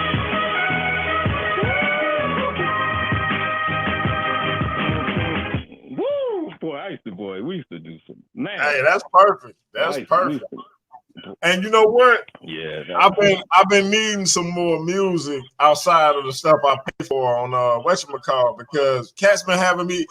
My man was on my show, my homie Coach Brody, and he was like, "Yeah, play this joint," and it's his joint. Right? I play it, and I got a copyright claim, and I'm like, "That's your song." But it's something in there YouTube didn't like. Crazy. I'm like, so. Oh, that's crazy. He said he got a joints I do. Yeah. See, you can't unless. The way you do it. See, when you produce a record on an MPC or some type of Pro Tools. When you're sampling like that, if the loop is tight, like I did this one, if this one is super tight, I think it's 5-6 seconds, so you can't get the what you call on that, the strike. You know what I'm saying? Okay. But but I want to sing that hard record. That hard record is I forgot what me and Mahogany did that record for. They bought the reference. Yeah, they bought the reference, but they didn't they didn't do the record, so we still got paid for it. But it's not copyright. Yeah, send it to my DMG the poet on at gmail.com. Yeah, if you got a roadcaster, right? You got a roadcaster? Let me see. I think so. Let me make sure though. Your soundboard. Your soundboard, the one you're using right now, like where your mic is connected. Oh no, actually, this is Samsung. All right, I can still send it to you though. Okay. But that's crazy that guy think you're messing with it. I don't see if I can upload it to StreamYard, but I unless you think that'll compromise. Oh yeah. You know what? You're right. You can't upload it to StreamYard. You're absolutely correct. I didn't think about that. You're right. You know what? Yeah, let me see something. I'll do that on most. Yeah, you're right. I can just send it to you in MP3. You can upload it to StreamYard. I forgot about that. Because like I said, I'm just testing out the StreamYard app right now with you. But yeah, that's crazy, bro. That's crazy. Yeah, that's man. absolutely crazy that that man think you're sleeping with his woman. I don't get that. It's like, I don't get bro, that, man. And see, it's funny, man. This same chick, she was working. She ended up working at. When my father worked at this place, he worked the line where they made cardboard boxes to be shipped out to like different moving companies and warehouses and stuff like that. And I can't think of the name of it, but he worked there for years. She worked in HR, and so he say all of a sudden this young lady comes down and he say he see her looking at every line on the floor and she walking real fast. And so she finally gets to him and she was like, excuse me. And he said, he was like, yeah, how can I help you? And she was like, do you have a son named, my government? And he was like, yeah, that's such and such junior. That's my son. That's my oldest boy. So she like, he made me hate men. And she was like, he's my mom, man. He was like, what? And now listen. This was something I did in my freshman year of high school. I went the first, and clearly I wasn't the last. And so it's like for her to find my father, see my name, so because she thought it was me, rush down on this production floor and end up meeting my father and then going to the spiel about how I made her hate men from our encounters freshman year. And now this sap, this beta male pretending to be an alpha male Hebrew who in his late 50s is upset that this woman was lurking on my Facebook page. And he probably got it probably was a hint of something in the air, and he realized she was moist. But bro, as we say, a woman will choose, brother. She choose, bro. And listen, man, I promise you, you gotta make a decision, man. This is from one man to another. Like look at me. You gotta make a decision. You gotta get comfortable with the fact that if in her mid to late 40s, because I'm 47 and she was in the class ahead of me, she was a sophomore when I was a freshman. You got to get comfortable with the fact that if she's still fascinated with me from when I was 15 and she's in her late 40s, this is part and parcel of who she is. When I took her up and down through there, I imprinted something on her, bro. So you stuck with this. Get comfortable or leave her alone. You hear me? Like for your own peace of mind. Crazy. You understand? Because see, clearly you ain't got the time to lurk all her paramours because it ain't enough time in the day. From what I understood, because see, unlike you, I understood it was just my turn. But you don't understand that. So you wanted to wife her, and congratulations to you because she's talented. So you really if your girl, but go ahead. No, I was just gonna tell him he really winning and he don't even realize it. You got a superstar. All you got to do is be the coach. Yeah. Listen, if your lady's community vagina, listen, there's nothing you could do. You can't even lose sleep about it. Listen, we all know, we all had experiences where you see, my best friend, his wife was like a part of a motorcycle club, and we used to call her Thanksgiving gravy because she was passed around, and that's just the truth. And I never told him. One day it got back to him, and I was just like, yo, bro, it's the truth. Like she came home to you and she was with them. Like that's just, sometimes it's like that, man. I think when you get older, especially if you had enough experiences with women, expect the unexpected.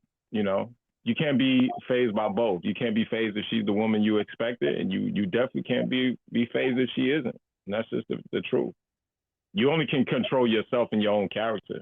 That's one thing you learn. But I mean, I don't know.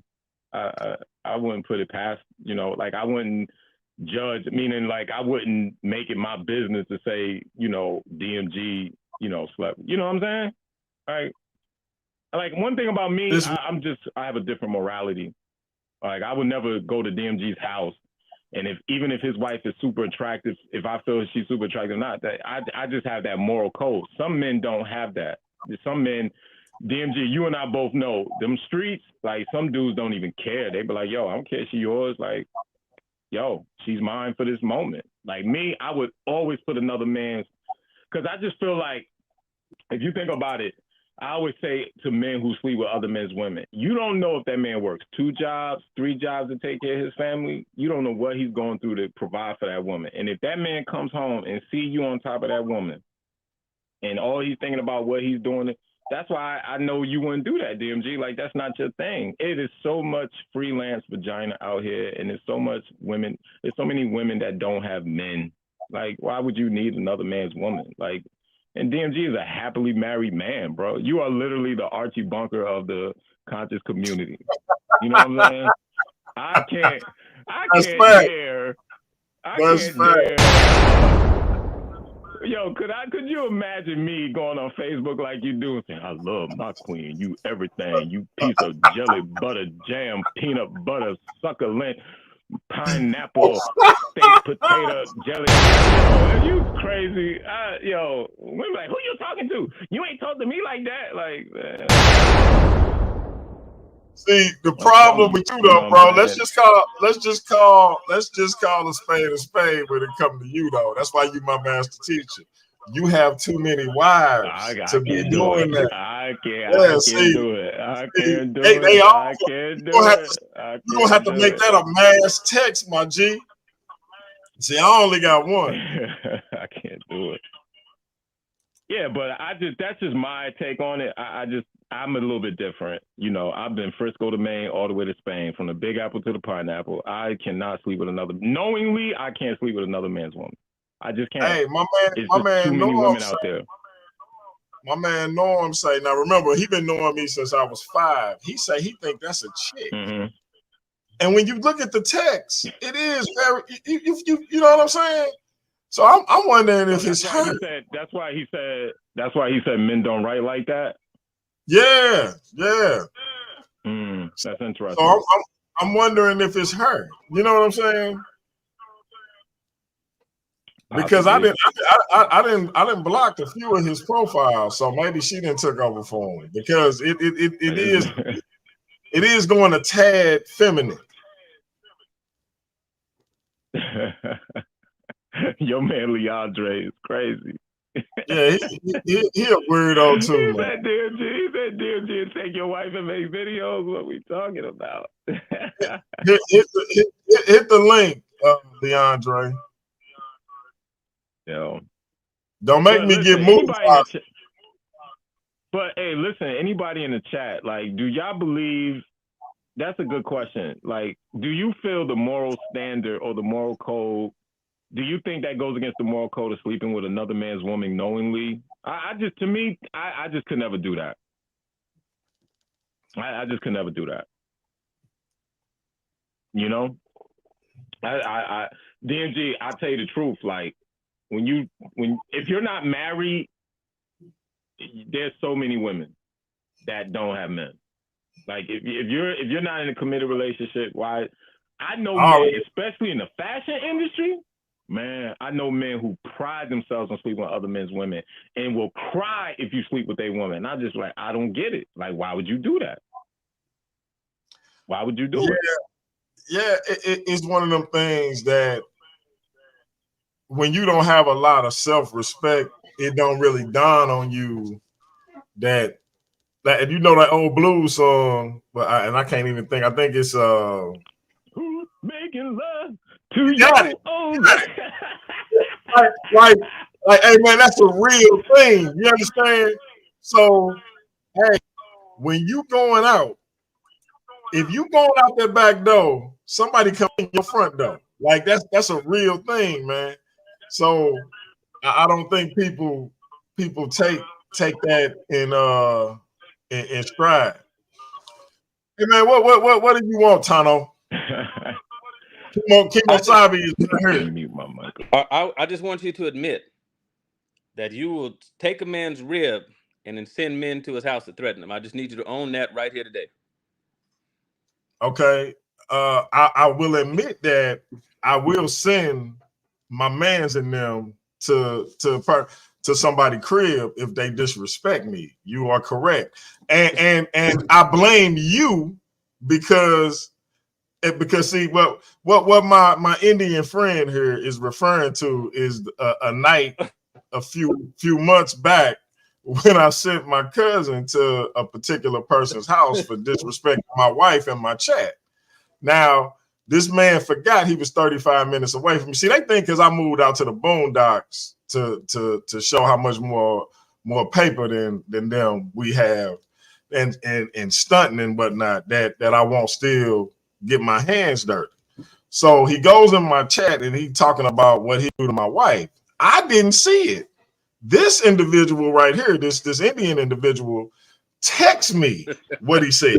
So then I disappear from the stream because I got to get dressed because he's 35 minutes away. So I get my people on the phone and I'm like, hey, check this out. Let me send this to you because this is your cousin. You my cousin, but this is your real cousin. You my cousin-in-law, technically, even though we cousins. This is your actual cousin that he said this about. So we need to kind of get things together. I finally get him on the phone, my man. As you see, I'm not on my stream. I don't know when these individuals gonna end this show. It could be 5 seconds or 5 minutes. It may be 5 hours. But before they do, if you haven't issued my wife an apology, we pulling up for real. So that's all I got to say to you. We ain't finna do all the capping and the that's all I got to say. So I waited and I did add. I'm putting my shoes on right now because you already know where my people at. So I waited, and then my man comes in and issues his apology like he should have. But he never should have said what he said. But again, I ain't see it. The Indian right here pointed it out because he's an agitator. He likes to get people stirred up. So, like, all I get, I see a text, bro. Did this dude say about your wife? I was like, huh? Oh, camera off. So all back. But I admit. All right, listen, the man 75 times. I watched the whole separate live broadcast 75 times and said that you came over and pulled a Tyrone. Did you come over there and pull a Tyrone? I don't know what a Tyrone is. Can you explain to them what Tyrone say? Somebody, listen.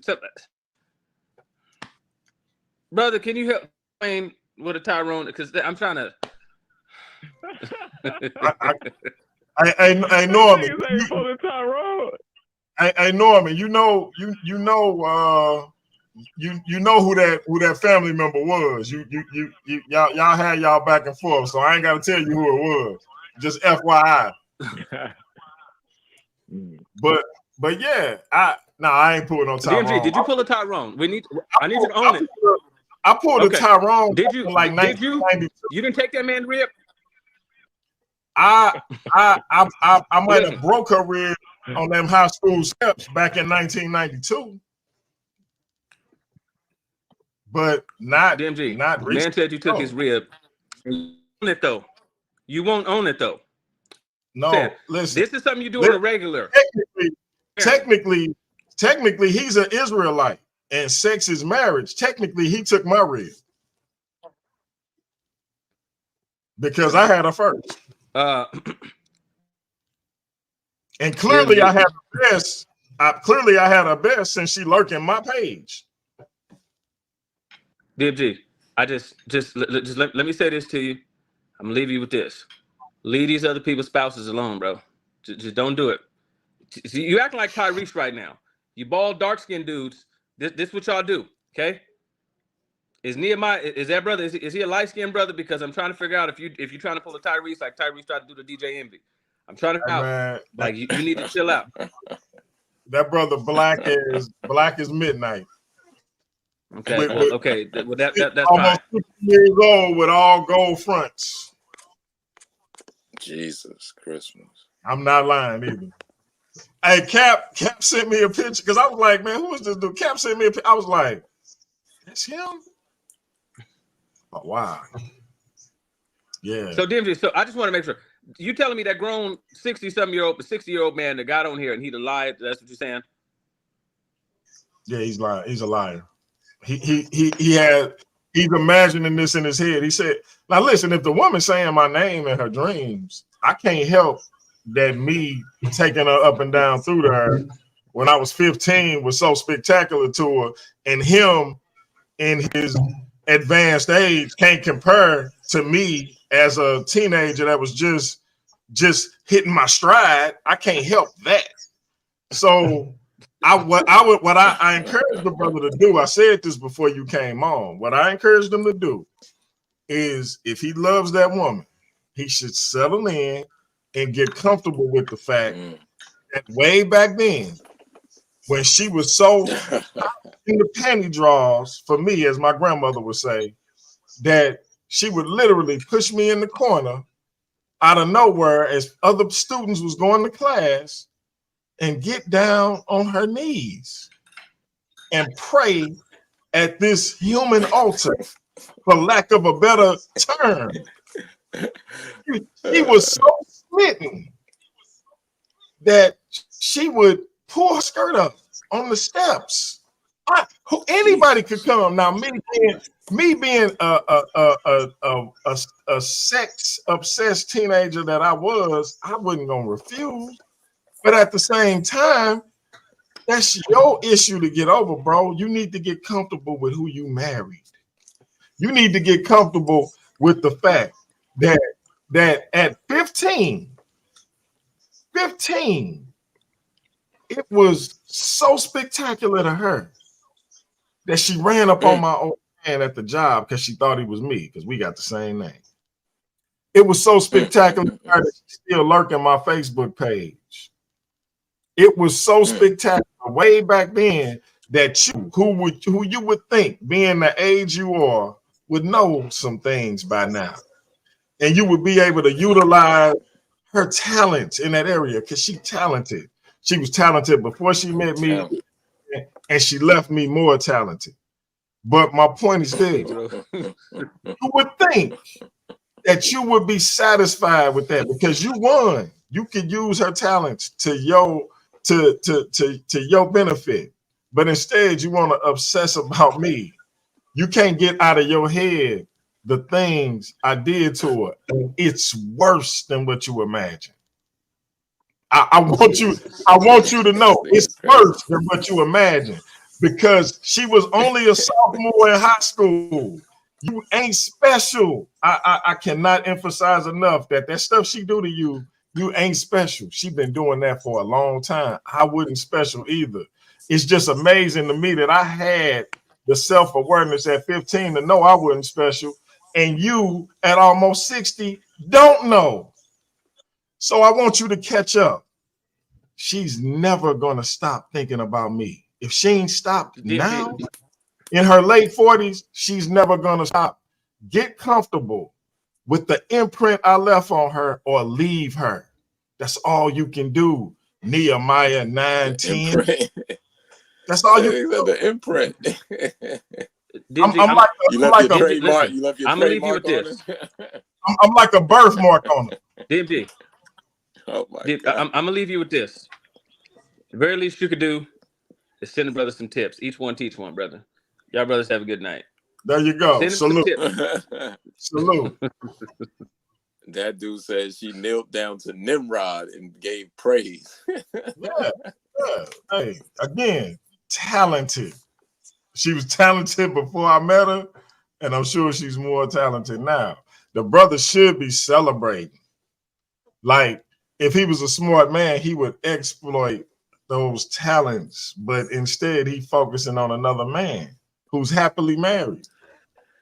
It's weird. You know what? You're making a point. If she's making love to him now and utilizing all what she has learned down the road in her past to him now, like, yo, experience and enjoy it, right? Like, why are you worried about what she did as a sophomore in high school if she's in her 40s and he's in his 60s or whatever how old he is? You know what I'm saying? Like, you got to worry about the here now. Like, I mean, come on, man. Yeah, you got to worry about the here now. You just being weird, man. You trying? I don't know. Look, man, I'm not as big on YouTube as you think because you see Sinetta on here sometimes. I ain't that big, so you're not gonna make a name out of yourself if that's what you're trying to do. It's not. Yeah, you can knock that off. So, but does he have like your contact or your Facebook where he could just come to you as a man, and be like, "Yo, this what happened"? He could, but he don't. Yeah, I'm getting all this from people who know him. Yeah. Yeah. That's the only reason I know. Now I think one of his other wives like inboxed my wife a while back on some weirdo stuff. But other than that, yeah, he's contacted me direct. Then it's nothing to talk about. I mean, what are we talking about then? If you're not gonna do that, you know what I'm saying? Like it's nothing really to speak on. Yeah, I feel like I mean, unless you like as man to man, like I mean, like if you can't listen to innuendo about it, so if you're gonna go to the direct source, like yo, this what you doing or not? I'm gonna go Chris Harris channel, like what? Like yeah, I'm like, wow, you're gonna go to Chris Harris channel? Wow. Listen, let me see what we in 2023. So 17 years ago, when I turned 20, right, a woman I was with for 6 years was literally getting smutted out. And I called her one day. Now, mind you, she was living with me. I called her, and the dude that smutted her out picked up the phone. And he said, and I'm like, can I speak to Naomi? He was like, she's sleeping. And I said, what? And he was like, yeah, I finished effing her. And I'm like, who is? He was like, he was like, this is her daddy Yankee. That's what he said. Dang. And at the time I was a simp. And I'm sitting there butt naked on the balcony of my house, crying in the rain. But like, yo, you understand that is a part, like I always say, every pimp was once a simp, and I was a simp, and I was a car carrying 5-star general, Purple Heart, green medallion simp. And hey man, I gotta get someone to care, someone to share with. It's the truth. It's the truth. That is hilarious. That bro, boy, he said that. I was standing on the balcony in my crib, butt naked, crying in the rain, singing in the rain, bro. Half afro, half bald head, just listening to Purple Rain. Maybe I'm just like my father. Oh man, I was listening. Yo, let me tell you how much a simp I was. You know me, I'm honest. Like I remember, so that happened in June 2006, right? So up until November, I was listening to like Brian McKnight, Donnell Jones every day. Jones, yeah. You know that I love you. I was listening to that. I was listening to Brian McKnight. I remember one time I was in Atlanta, so we had to do a trade show. So I was in the back of the car. Everybody was just trilling. I'm sitting there listening to Brian McKnight till I found. Hey, look, that dude, do I ever cross your mind? It's different when you ain't when you thinking about the one you want to be with, boy. That do I ever cross your mind? Bro. Lord have mercy, bro. I'm telling you, I can tell you, R&B records. I'm gonna tell you right now. The one thing I will say is that ain't no player writing no good R&B records unless it was like to me. How can I say this?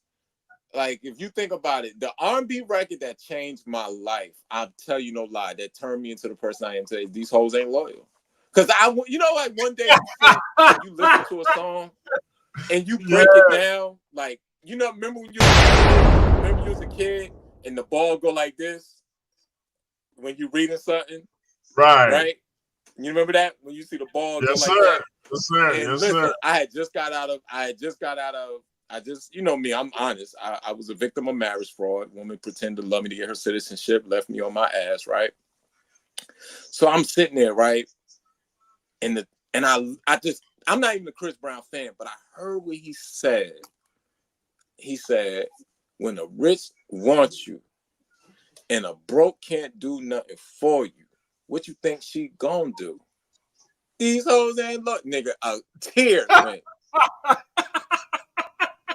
I was like, this nigga talking to me. Oh my God. Like, yo, it was like the lights turned off man. in the building and this spotlight said, it was like, I was like, Saul on the road to Damascus. I was like, me, Jesus. That is These hilarious. hoes ain't loyal.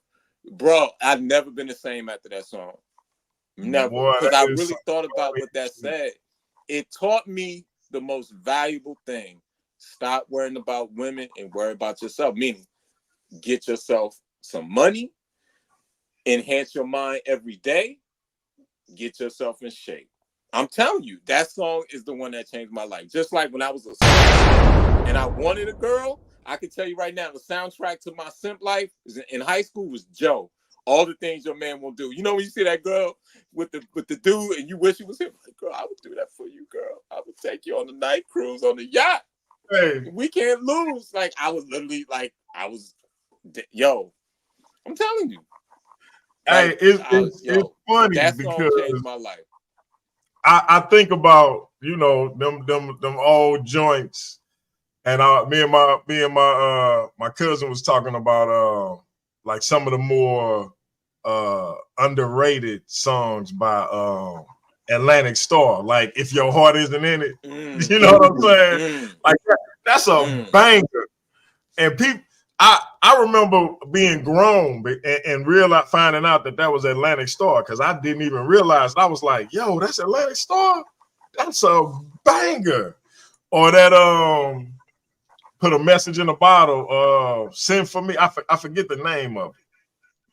But yo, I'm like, yo, that's a straight up banger. But when you hear certain songs, but I've been visualizing my wife's face when I heard this song since I was in the 6th grade when it came out. Always by Atlantic Starr. I've never thought about another person when that song come on except my wife since I was in the 6th grade.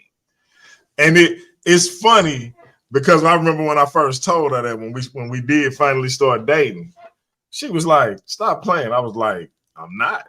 So when I brought her to my mother's house, because like I said, I was living with my grandmother, my sister was like, you Jamila? And she was like, yeah. She was like, the Jamila? And she was like, what is y'all talking about? Well, my sister ended up telling her, see, I had one sister and then a little brother under her.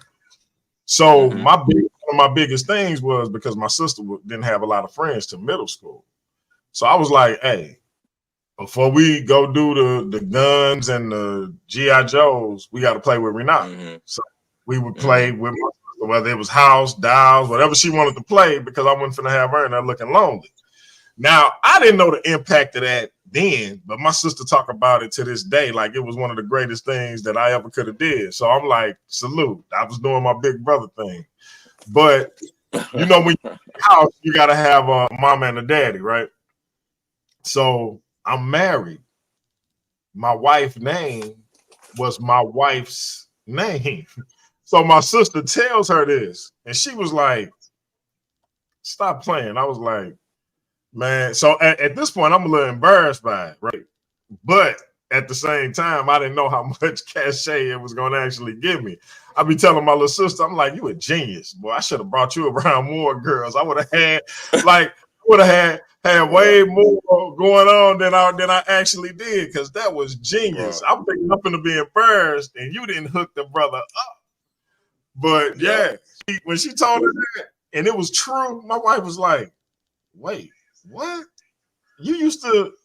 Oh wow! I was like, yeah, it been like that for me for a minute. You know what I'm talking about? So it was that was dope. My little sister, she would have been a cool what they call it You know, when you got your partner with you. She was an accomplice. She was like, you know, like you use that as bait. You know, yeah, she was a bait. Inadvertently. So yeah. So my older cousin used to take me to Central Park in New York City and be like, yo, go get that girl number for me. Because at that time, you know, I was a little kid, right? And so I was a little bit more fair skinned then. And then I had like this Jew fro that came out of nowhere. I shouldn't have said the J word. I had this fro, this curly kid afro, like soft hair type joint, right? And them girls said, oh, they used to put their hand in my hair like I was a poodle. Oh, look at him. Yeah, I'll give him my number. Come here. So, you know, yo, I'm telling you the truth, man. I'm thinking about what we talk about now. I'm gonna let y'all into some game, right? I'm gonna let y'all into some game, right? You want some good R&B music to get a woman to see it your way. Get her in your car, wherever y'all going. Don't play no music. But when it's time to take her home, put on Marvin Gaye. Come get with me, Angel. Come get with me and come. Or put on Teddy Pendergrass. Come won't you roll with me? Now, mind you, she ain't hit nothing the whole ride. But when you know you got her in that car and y'all going to the final destination, put on Come On and Roll With Me. She gonna be like, this nigga trying to tell me to come home. And she gonna start thinking about it because he talking to her the whole song, telling her like, you know, you just come on with me. He put right. Remember he said at the end, you know, she's like, I can stay for a little while. He's like, yeah, I know, just come on, just I'm telling you, it's like hypnosis, man. Norman got what I was trying to say. Wingman. Yeah. Or good cop, bad cop, right? Yeah. It's like if it's four guys going to the club and the third ugly dude, like, look, you gonna get the ugly woman, we gonna get the bad one. Right. So, somebody got to take the L. But somebody got to take that L, Jack. let me ask you this: what you think of Brittany Renner admitting she got 30 bodies? Listen, I mean 35. 35, I should say. I think she's lying. I think it's more than that, but I mean, I told the young brother when he was on here earlier. I say, so you know, it's like anything else. I say when I was 350 pounds, I used to say I was 330. You know what I mean? The first number that she rattled off, you know, so she probably closer to 50. Listen, if she got married to an NBA player, half the wedding in attendance would have flashbacks of what it meant to make love to her. Like in the audience and the wedding party. It's just like, look, it's just like Khloe Kardashian, right? So like a lot of people don't realize before Lamar Odom, it was Rashard McCants. It was like half of the UNC basketball team. It was like half of, like, people act like, that's why I don't judge Brittany Renner, because let's be honest. Let me see, we're in 2000. So was it 2000 and about 2? That shows you how time flies. Basketball Wives showed you what it was about. None of them was wives. Like what? Shaq wife. Like 3 of them was wives. Eric Williams wife. You mean like 2012? You said 2002. I thought it was like 02. I feel like it was like 03. Let's say 012. It may have been that long. You can look. If it's been that long, why? But think about this. I think it was. Yo, I'm willing to say between 02, I would say the starting of it was maybe 06, the latest, 06, 07. But I'm telling you, if you think about that show, all of them are Brittany Renners, outside of Shaq wife, who I ain't gonna, you know, outside of Shaq wife, outside of Jennifer Williams, who was married to Erica Williams, and Janelle Pargo's ex-wife, the chick from Compton. All of them were Brittany Renners. If you remember, before Brittany Renner, it was the chick named Andrea who was doing the same exact thing as Brittany Renner. Yeah, even you remember the two chicks, Evelyn, whatever her name is. If you talking about community vagina, and the Tammy chick fell out because she found out Kenny Anderson had popped the Evelyn chick off. Yes. Yes. You know what I'm saying? Absolutely. So yeah, that's crazy. While Evelyn was engaged to Antoine Walker. Antoine Walker. Wow. Don't forget And that was they the was year teammates. And they was teammates. That's my point. That's what I was going to tell you. I know that for a fact because I used to dress the New Jersey Nets at that time, right? Because my man was playing with them, so he just put me with everybody. My man, he's an assistant coach now. You remember Corny? Nah, that's my man. Don't say Corny. You remember Darryl Armstrong, right? Yeah. The Magic, now, right? Yeah. So that's my man, right? Let me tell you why I ain't gonna put it. But look, so the reason why I know that because the way the old Nets arena in Jersey used to be, right? When after the game you go under the tunnel, it's not really undisclosed. Like it's like if you had the credentials to go over there, you could see everybody. And like you would see Evelyn like hugged up with the whole team, but she was dating Antoine Walker. And so, like I said, what's funny is like you're talking about somebody that really like that's the perfect example. What the point I'm making is this. Me and you talk about this all the time, DMG. When I look at guys on YouTube or what we call pseudo celebrities or YouTube famous or athletes, right? I always put myself in the position of saying, when do these guys forget that before the money, they weren't getting these type of women?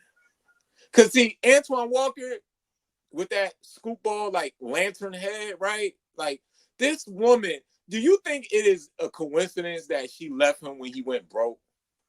Not at all. Not at all. That's what I'm saying. So it's like, to me, when you're in those positions, see, I'm going to tell you who gave you the blueprint when he was in his prime. It was Derek Jeter. This man got Mariah Carey. He got all types of models. He would deal with them and then say, you bet not come to Yankee Stadium. What happened to Mariah? She came in an undisclosed outfit. She came in disguise. They carried her out of Yankee Stadium, right? That's the player, right? That's the man that said, look, if I was still in East Lansing, Michigan, I would not get no Mariah Carey. Now, he's not an unattractive guy. Right. But he's not the guy that would get Mariah Carey, right? And you look at the basketball-wise and the players that these women got, these dudes did not look in the mirror that day. Like, they was like, maybe I'm cute. No, you got the bread. Remember, Clint Eastwood, the best line from Dirty Harry, the original, for those who old enough to remember that movie. The best line in that movie wouldn't go ahead and make my day. It was, a man's got to know his limitations. Like, I firmly believe you gotta know your limitations. So when, like, if you come into if you win the lottery, or you write a book that hit, or your podcast take off, whatever modicum of success you new to, and the fly chick that you done seen a million times, all of a sudden you start looking you in your eye, it might be the money, my G. It might be the money. Yes. Because if she genuinely was interested, she'd have popped it off a long time ago. Your funds ain't got nothing to do with the chemical reaction that happened when somebody attracted to somebody. But facts. When you head hunting for a particular type of income, that's when that activates. So if she wasn't tripping off of you at first, it's probably the money. You know what messed people up? Now that you said that, I thought about something. College basketball. Because when you're in college and you're the star and you're the only star on the court, you are going to get your pick of the litter. Yeah. Right? So it blurs the line. Carmelo in Syracuse. Right. So then you bring that same mentality to the NBA, but now you're fooled, my guy. So when you're in college, you're popular and they're giving it to you off the potential. Now you're in the NBA.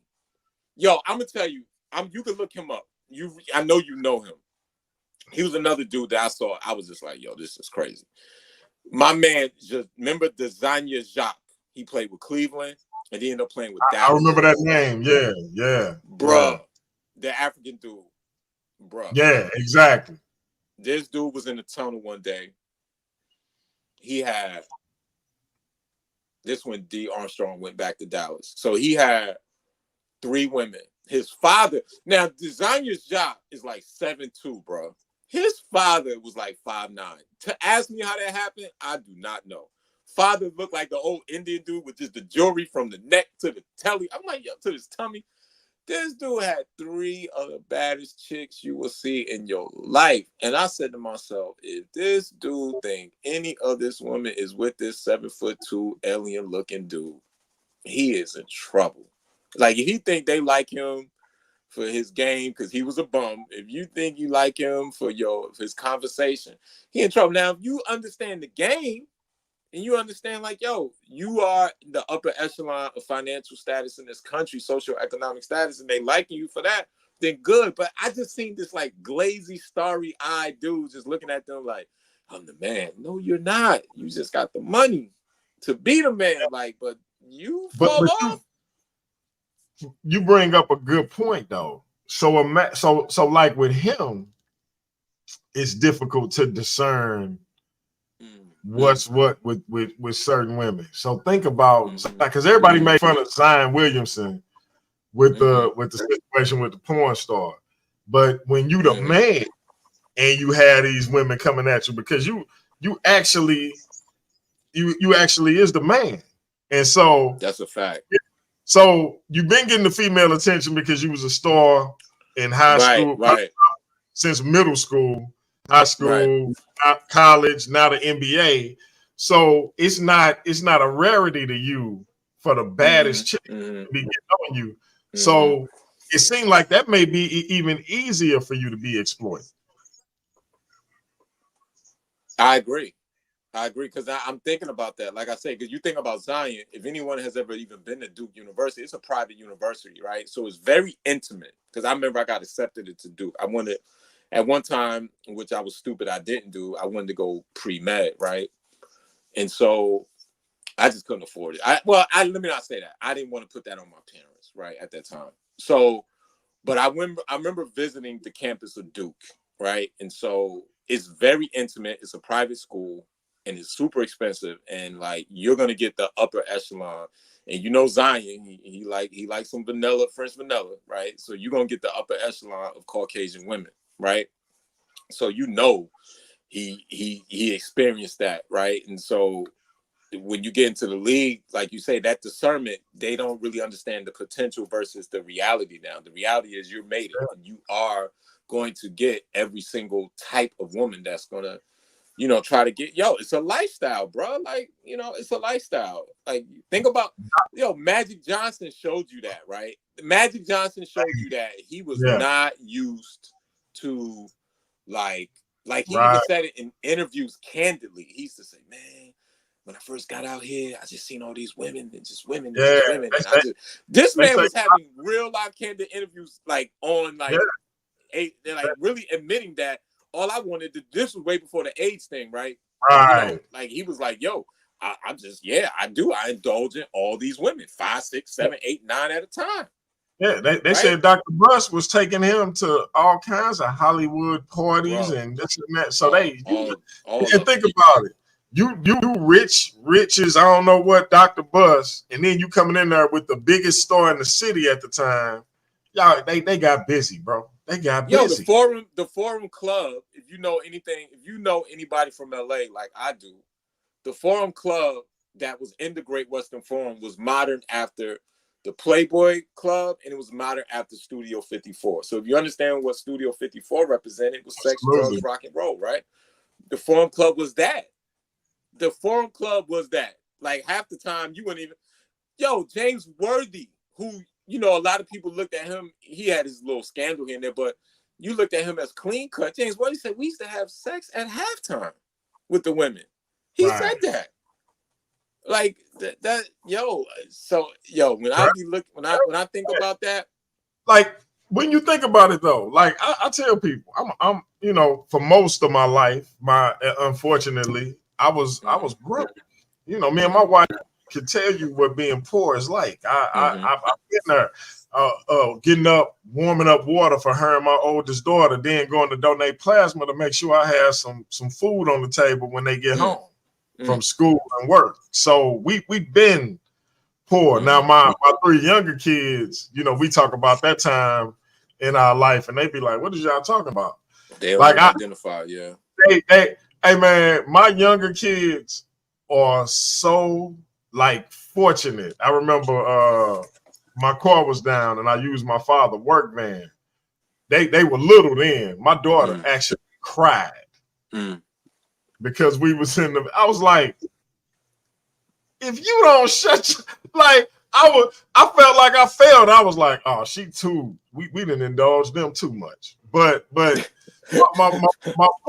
point being, at that state, a brother could get his swerve on. You see what I'm saying? So imagine having the base level NBA income. It's like so, but it's sad because if you don't know how to engage with a woman in a particular way, and you one of them cats, it's a feast. It's like a pack of lions on a gazelle. That's almost what it resembles. Miss Lamb. It's literally that. It's literally that. It's Doc, literally that. Go ahead. Miss Lamb, my bad. My apologies. Dr. Lamb, hit the link. I want to see what your opinion is on this particular. Yes, sir. Dr. Mo Lamb. That's what I'm talking about. Dr. Monica Lamb. Hit the link because I got to get your opinion on this. I'm gonna be honest, man. You know, that's my problem. I'll tell the truth. Honest John looking. I'll be honest, man. There's been times I flew into LAX, had a woman pick me up, and drop me onto a woman's house and didn't even know it. She say me and Drake not about. She say you and Drake not about the trap. It's not a trap, Miss Lamb. No, it's not a trap, Mo. I'm just thinking about LA. I listen, LA. Atlanta no more. Atlanta's not like that no more because Atlanta's become more of a social like groupie type thing. So, but I'm gonna tell you, the heyday of Atlanta between 2002 and 2007, I used to tell black men, you better kill yourself if you can't win in Atlanta. You need to have at least 3 women. LA to this day, because there's no men in LA, and the men that are in LA are definitely either entrenched in the hood that they can't get out that little area, or they on the other side of the game. You know what I mean by that? I tell people this story all the time. The thing that messed me up, right? When I was a little kid, it was this HBO show called Dream On. I'll never forget it. And it was like a soft. You remember Dream On? Yeah. So you remember the soft porn scenes. Right. You remember Professor Ogilvy from the Parkers. Yeah. That was his first big show. Yep. I'm on, so he was the best friend. Before I found at the time, before I found the Lord, I used to have this chick out there that I used to be the head of post-production at NBC, right? So she lived, so if you know anything about West Hollywood, it's Sunset, Hollywood, and then Vine intersects both. She lived parallel to Vine on this street called El Centro. So I used to always stay with her, right? So right down the street on Vine, 2 blocks down, long block because it's LA, is a Pavilions. Pavilions is like Kroger if you're in the South, or the Northeast ShopRite, right? So I ain't no groupie. I was in there getting at that time I was on some cold cut. I was just getting a sandwich. And so he was in front of me. Now I ain't no groupie, right? He was paying for his stuff on the belt. He dropped a bag of chips. I literally said, "Hey, bro, here you go." He turned around and said, "Ew." I said, "No, not you. Not you, my nigga, not you." And I was just like, "No, bruh." He said, "Ew." I said, "No." You said it was like in slow motion. I was like, "No." Wow. That killed me. Because I wasn't thinking about Professor Ogilvy. I'm thinking about Dream On. Like, I'm just like, no, not you, my guy. No. I never get, I ran around the corner. I was like, yo, Angela. Because, by her working for NBC Universal, I'm like, Angela, she said, you ain't know that? I said, no. She was like, but when you think about it, when you think about it, though, it's like, yeah, I can see it. Yeah. Yeah. But see, that's my point, bro. I'm telling you, that's my point. Like, the women are bountiful over there. I'm talking about if you're not, you can't have. I'm telling my secrets, but I'm retired now. But let's just say if you were out there, you would never retired. retired. But if you were out there, I'm being real. If you were out there, right, you would literally have to say to yourself, I'm gonna get the baddest chick in West Hollywood. 1, I'm gonna get the baddest chick in North Hollywood. 2, then I'm gonna get the baddest chick in Long Beach. 3, and I'm gonna get the baddest chick in Calabasas. 4, because you can't. What's gonna happen is you can't be with your chick from Long Beach and West Hollywood, because you're going to see a bad chick in West Hollywood that's going to make you forget about that chick in Long Beach. I'm telling you. I remember one time I was in Long Beach with this Portuguese woman I had, and we went to the gas station. Shout out to beautiful. We went to the gas station, DMG, and it was this Cambodian chick behind the counter. And when I tell you, I said, like, the Portuguese chick wasn't even there. I'm talking about for like 10 seconds. I was like, she was like, sir.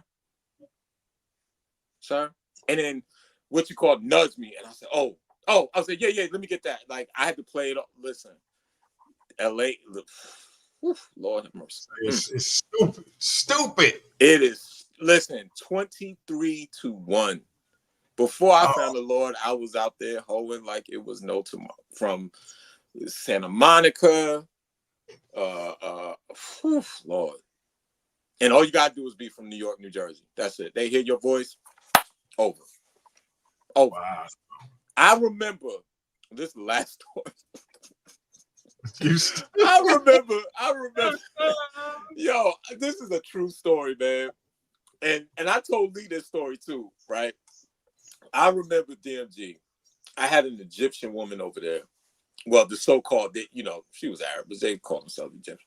I had this Egyptian woman there named Hermina Riyadi, and she lived in Armenia town, right? So one day she says to me, I'm in her apartment, right? And the Holy Spirit. The Holy Spirit said, make sure Angela's in the one I told you about who worked for NBC. Said, make sure Angela in LA, right? I don't know why. Now, mind you, I was with Hermina for like 3 days already. So she comes to me one day and said, Andre, I love your hair. I love you, smart, you're cute. I want to have a baby. And I said, oh, okay. She's like, you gonna give me one? I'm like, no. She said, I want to have a baby. Yeah, she said, I want to have a baby. I said, I was like, I ain't give you no baby. And yo, she kicked me out the very next day because I wouldn't get her pregnant or try to get her pregnant. She didn't even realize, like, yo, when she kicked me out, I'm like, the fence, she had one of those fence, them iron fence that closed like that. I had Angela pick me up and just take me right around about 12 blocks to, like I said, West Hollywood, bro. Could you imagine? I would have been assed out just because I didn't want to get her pregnant. That's how bad it is out there, bro. These women, it is so many women compared to men. So many women compared to men. And let me tell you something. If you're in like a public place, let's say you're in like a lounge, not you, DMG, because you married and I'm no doubt. Yeah. If men who watching, if you in like a lounge, let's say you're at the Beverly Center at the Grand Lux Cafe, aka the Cheesecake Factory, it's the same company. So let's just say you like, because that's like a lounge type atmosphere. If a black woman that's like attractive see you talking to any of the other flavors out there, they get. If you like a African, they get sued. They will approach you. You don't see us. You don't see us. Chocolate be like, ain't no Neapolitan, bro. Now look at this. Look at this comment, bro. Now look at this. They switching up. Sometimes it's the dude and sometimes it's the chick. You know what I'm saying? It's like that's not true. DMG is a family man, but I'm telling you, yo, if you in LA, all you got to do is just be present and don't be a lame, and you can get. I'm talking about you will see a half Mexican, half Japanese. You can get anything. I'm telling you, if you want the Cambodians, go to Long Beach. Let me ask you this. This may be controversial. This may be controversial. What's your favorite mix? half black and I'm Filipino. gonna be honest with you. I'm gonna be honest with you. Before I found Jesus and I hung up my cleats, I'll be honest with you. I loved, maybe because I was over there so much, I love Dutch women. I love Amsterdam. Okay. I'm gonna tell you why. Suriname, Curacao, Cape Verde. And so what happens is you get an admixture of Suriname and sometimes Cape Verdean, or sometimes you will get Curacao, Cape Verdean, and then sometimes you will get the Dutch, Western European, Caucasian mixed with Cape Verdean. Woo, woo! Great day in the morning. Let me tell you this. This is another. Hey, Miss Lamb killing us in the chat, man. She killing us. Listen, let me tell you something, right? Dr. Lamb. I'm sorry. Listen, too much Hennessy White. I've been blaming on this, Miss Lamb. You know, I acknowledge you as Dr. Lamb, but the Hennessy making me say Miss. I'm sorry. She said, "What the hell?" Hey, Mo. So look, I remember a true story, right? I remember I used to date. She was from London, but her family moved to Holland, and her name was Alina Pinkney, right? So she was English. She was from her family's from the United Kingdom.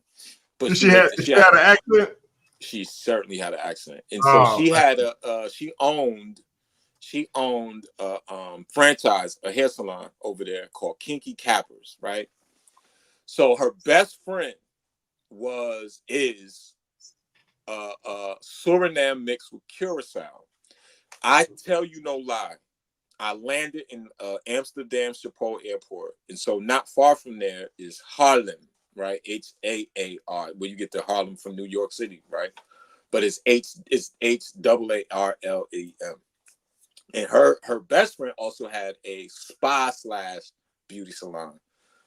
I saw that woman and forgot all about Alina. I was just like, yo. Like, I'm talking about the lights turned off. I couldn't hear nothing. I just saw this beautiful woman come out that door, and I was like, what? Hey, what my man from Love Jones say all the blood rush from your feet and from your head, so you're stupid and you can't run. Yo, let me tell you something. It was then I knew that me and Alina wasn't gonna be together long. Because when I saw that admixture of woman, I was like, yo, I'm telling you. So if I had to give you, before I retire, if I had to give you that, so it would be Dutch, it would be the admixture Dutch women.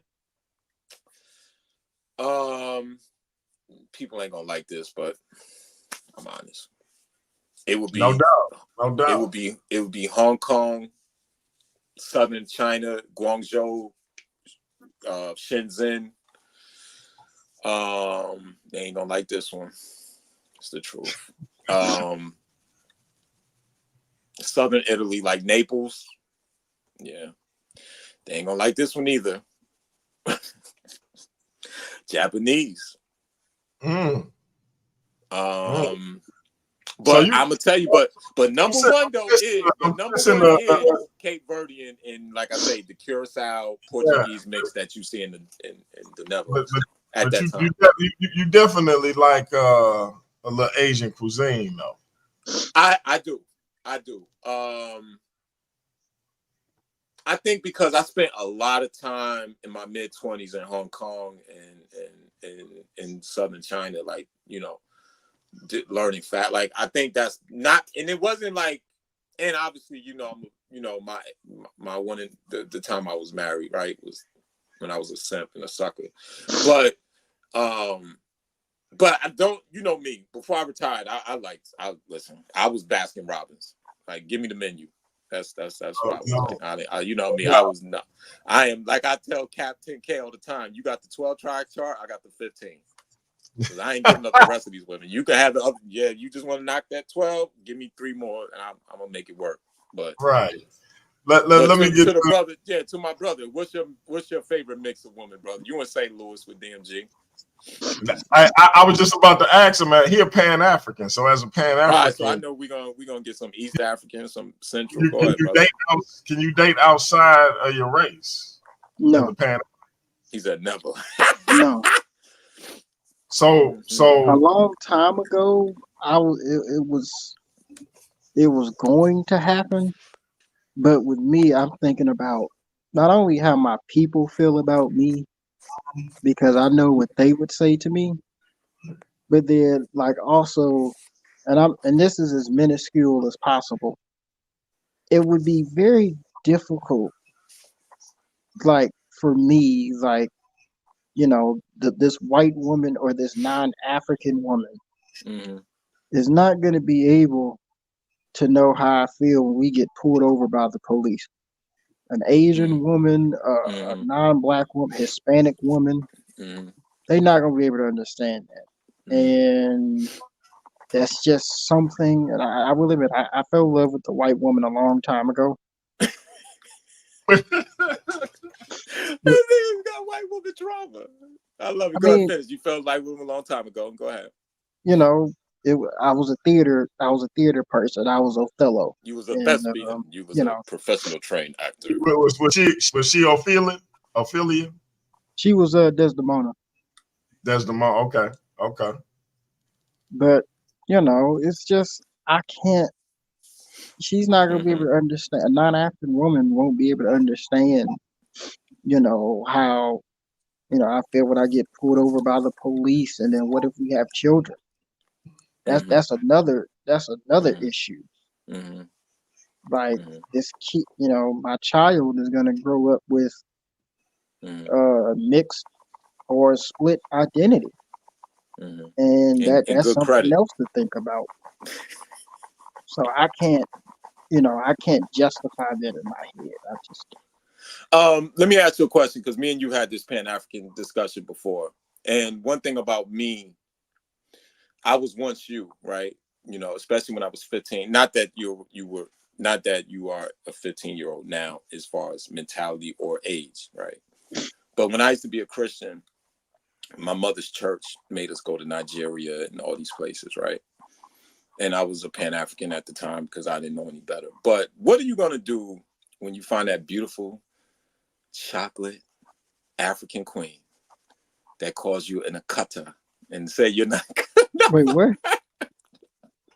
When she calls you an akata and tell you you're not good enough for her because you're not of her tribe, is that gonna take you away from that, or you just gonna isolate her and say you're just one isolated incident of African women telling me we're not, as a black man in America, I'm not good enough for her?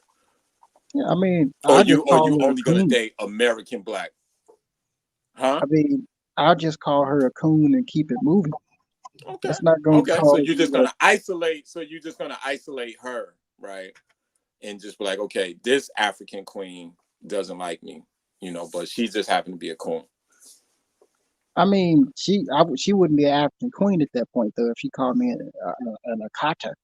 That's just a. How many African women you've met from the continent, from different countries, and had like real in-depth conversations with them about could you marry them or date them? Have you had like multiple conversations with them? I mean, there's been a few African girls who I've kind of liked and talked to and asked them about, like, how do you feel about African Americans and stuff. And what did they say? They'll say something that is not really talked about, especially like now within YouTube streets, about how a lot of, they come over here, they look at black people as their allies, and they try to come with us, they try to stick with us, but we terrorize them. And then, they tend to stay within their own neighborhoods, and it causes friction.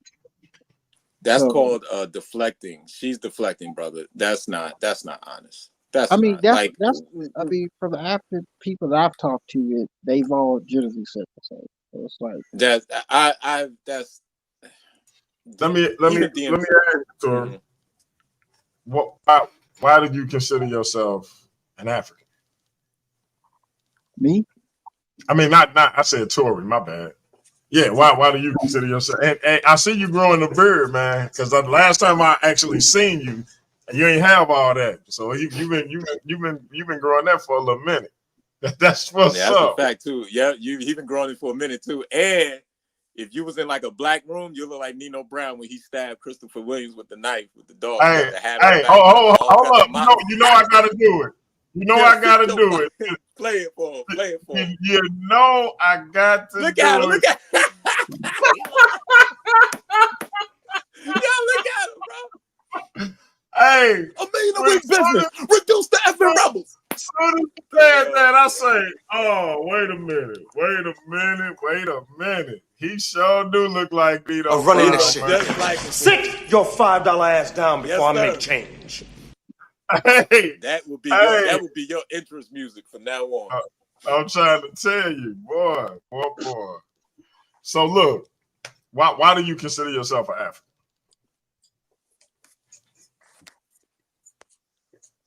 Me? Yeah, you. Yes, sir. Oh, me? Because I mean, that's what I am. You know, every time I look in the mirror, Africa's on my face. Mm-hmm. What you mean by that? Like I have tropical African features, and I have yet to take a DNA test, but I guarantee you, if I went on Ancestry.com, it'll say 25% Congolese, 30% Liberian, 40% this. So you know, I'm African. So you of African descent. Yeah. But do you consider yourself an African or a person of African descent? I'm an African. So I'm gonna ask again, why do you consider yourself an African? Have you ever been there? Were you born there? Like what? Why do you consider yourself an African? Because, well, I mean, my ancestors are not from here, you know. Right. But you do have ancestors from here though, right? Yeah, but they were, you know, we were forced here, you know, to be worked to death. We're not. No, I don't. I'm not asking. I know all about that, but I'm saying after that period was over, you have ancestors that made their home here and earned their living and all of that stuff here. So you wouldn't be from Africa. So because I had a conversation with an African, right? Good, right. Cool, brother. And I had my, you know, I don't know. I'll be right back, y'all. Okay, bro. I don't know if you've seen some of my older shows, but I got some of the flyest dashiki t-shirts you ever want to see in your life, right? Some of the flyest unks. And DNU, as a matter of fact, I'm a brand ambassador. Love their stuff. If you want a discount, let me know, and I'll drop my brand ambassador link. But it's ran by a brother and sister from Africa. They make this stuff. It's high quality stuff. If you can wear polo, you can wear their stuff. I'm telling you, it's super fly. Clothing? African inspired clothing. So I'm gonna put the link in your messenger, and then I'll send you my brand ambassador link. But yeah, that stuff is real fly. But that being said, I'm talking. One more. Go ahead. So if I like sent them a picture of a shirt that I wanted them to make for me, they'll make it? I don't know. They make their own stuff. So I haven't seen where they take requests and stuff like that, but I don't know that they don't. I just haven't seen it. But they definitely have their own stuff. It's a clothing store just like Polo, Nautica, all those, you know, the stuff like that. I don't know what's real popular now because I'm an old man, Levi, etc. But yeah, when you see that stuff, you know exactly what I mean. It's they got some nice stuff. So, but I'm talking to this brother and he was like, it's funny that it was a white dude and I was mad. The only thing I left the conversation mad about was that this white dude was kind of laughing as if he had kind of got my goat because we he and I would argue. He was telling me he had married this guy's sister so she can, you know, get her citizenship. And he was upset that people at his job called her the N-word. And I was like, he was like, she's from Africa. She's an African. Why are they calling her the N-word? And I was like, all they see is a black person. Like, what? Why is that so amazing to you? They don't view her no different than they do me. He's like, I don't get it. She's not. And I'm like, he making a distinction between her and us. But to me, it's just a black person. You know what I mean? So I didn't understand what the, so as I'm talking to her brother, he was like, so if I ask you where in Africa you from, what would you say? I would say, I don't know, because my ancestors was taken in the transatlantic slave trade. He was like, no. Well, he said, the problem is, like, if you were to ask me, I would say Nigeria. And I was like, okay. And then he would say, but then I would be more specific, and I would say what village or what city. Just like if somebody asked you where you were from, you would say Missouri. But if they wanted more details, you would say St. Louis. And then you may say Berkeley and so forth and so on. And I was like, okay. He was like, well, my point being is, you're not African. You're not from Africa. You've never been to Africa. So why are you claiming Africa? He was like, we're both black, but you're African American and I'm African. And you got this white dude over there snickering, and I'm like, man. But I resented it a little bit at first. But as time has passed, I'm kind of like feeling like he really right. Now, and I'm not saying that it's bad for us to call ourselves African. I'm just simply saying I've never been to Africa. I wasn't born in Africa. So why am I claiming a nationality that don't fit me? If that makes sense. But go in on that. I would say to you that, if you just want to stay in America and not be an African, that's all good with me. I'm past the, I'm past the, I'm not gonna say I'm past the debating stage, but it's like I already No, know. it's not a debate. I'm asking about you. Yeah, I know. It's just like, and then on top of that, with the African dude who you was talking to, I would be like that just because your ethnic group allegedly, because there's something about Nigerians that's very interesting. There's been DNA tests that have came out that have said that, like, a person who was of don't quote me exactly, but I remember I read this a few years ago. They said a person who is Yoruba is actually an Igbo, due to DNA and stuff like that. But I would say to the African dude, like, you may be African and you may have an African first and last name. You may know how to speak maybe two African languages at best, but at the end of the day, worship you still worship Jesus. You still prop up European foods. You still prop up European value systems just as much, as an average African American. But with me, I'm trying to change, something. So you basically what I'm saying is you're just as westernized as me with you knowing where you come from, etc. Mm. You know. So let me ask you this, because you mentioned Jesus along with those other things. Do you believe Christianity is part and parcel to white supremacy? Well, when we look at this is I'm gonna try to phrase it a certain way because I don't want your channel to be banned. But if we look at some ancient text, and I'm gonna shoot it to you through Messenger because it's like I could go really, really, really, really, really, really deep into this, but it's real. How should I say it? It could cause people to look at us real crazy. But if you read a lot of the early texts, and I'm gonna shoot you a book to read. It's called the African. It's called the African. It's either the African origins of the major Western religions, or it's We the Black Jews. There's a by Dr. Ben.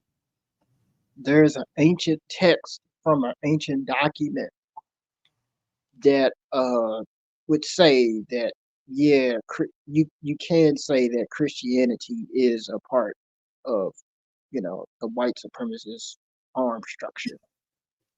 So if you grab those two books, and I'll tell you what it is through like the passage that I'll shoot it through your messenger. But yeah, there's evidence to suggest primary sources to suggest that. Okay, primary sources. Okay, yeah, Primary. I'm definitely interested. I'm definitely interested in walking that out. My man Norman Mathis, what's up, bro? Bro, What's going on with you? you know what it is. No doubt, no doubt, no doubt. So how many sticks you in? How many sticks you down tonight? Oh, just one, just one. I'm sitting there checking you out, bro. Oh, that's What's what's up, up. sir? That's what's up. Yeah, I didn't have nothing in particular, man. I'm just coming on to shoot the shit. Nothing special. Just wanted to see what people thought about certain talking points. You know what I mean? Nothing in particular. So what say you? Because I know you got an interesting take. Don't hold back about Brittany Renner and her 35 bodies. Well, you know what? It's a thing. It's one thing when you got 35 bodies and it's not publicized. It's another thing when you tell the world that you got 35 bodies. That's true. It's true. It's kind of weird, but like the way she's standing on it, like is it? I'm like, I mean, because wow. a man that's about anything that's going after a woman, who gonna take that? You know what I'm saying? Especially when everybody know, you know what I'm saying, you done had 35 bodies. A man of any influence is gonna have access and ability to have women that is pretty much low profile. And if they Yeah, do have that many bodies and low profile, nobody will know it. nobody, bruh. That to me, because if she said 35, she closer to 50. Oh yeah, for sure. So She it's was like, already saying that she was taking pictures in thongs for her soccer team.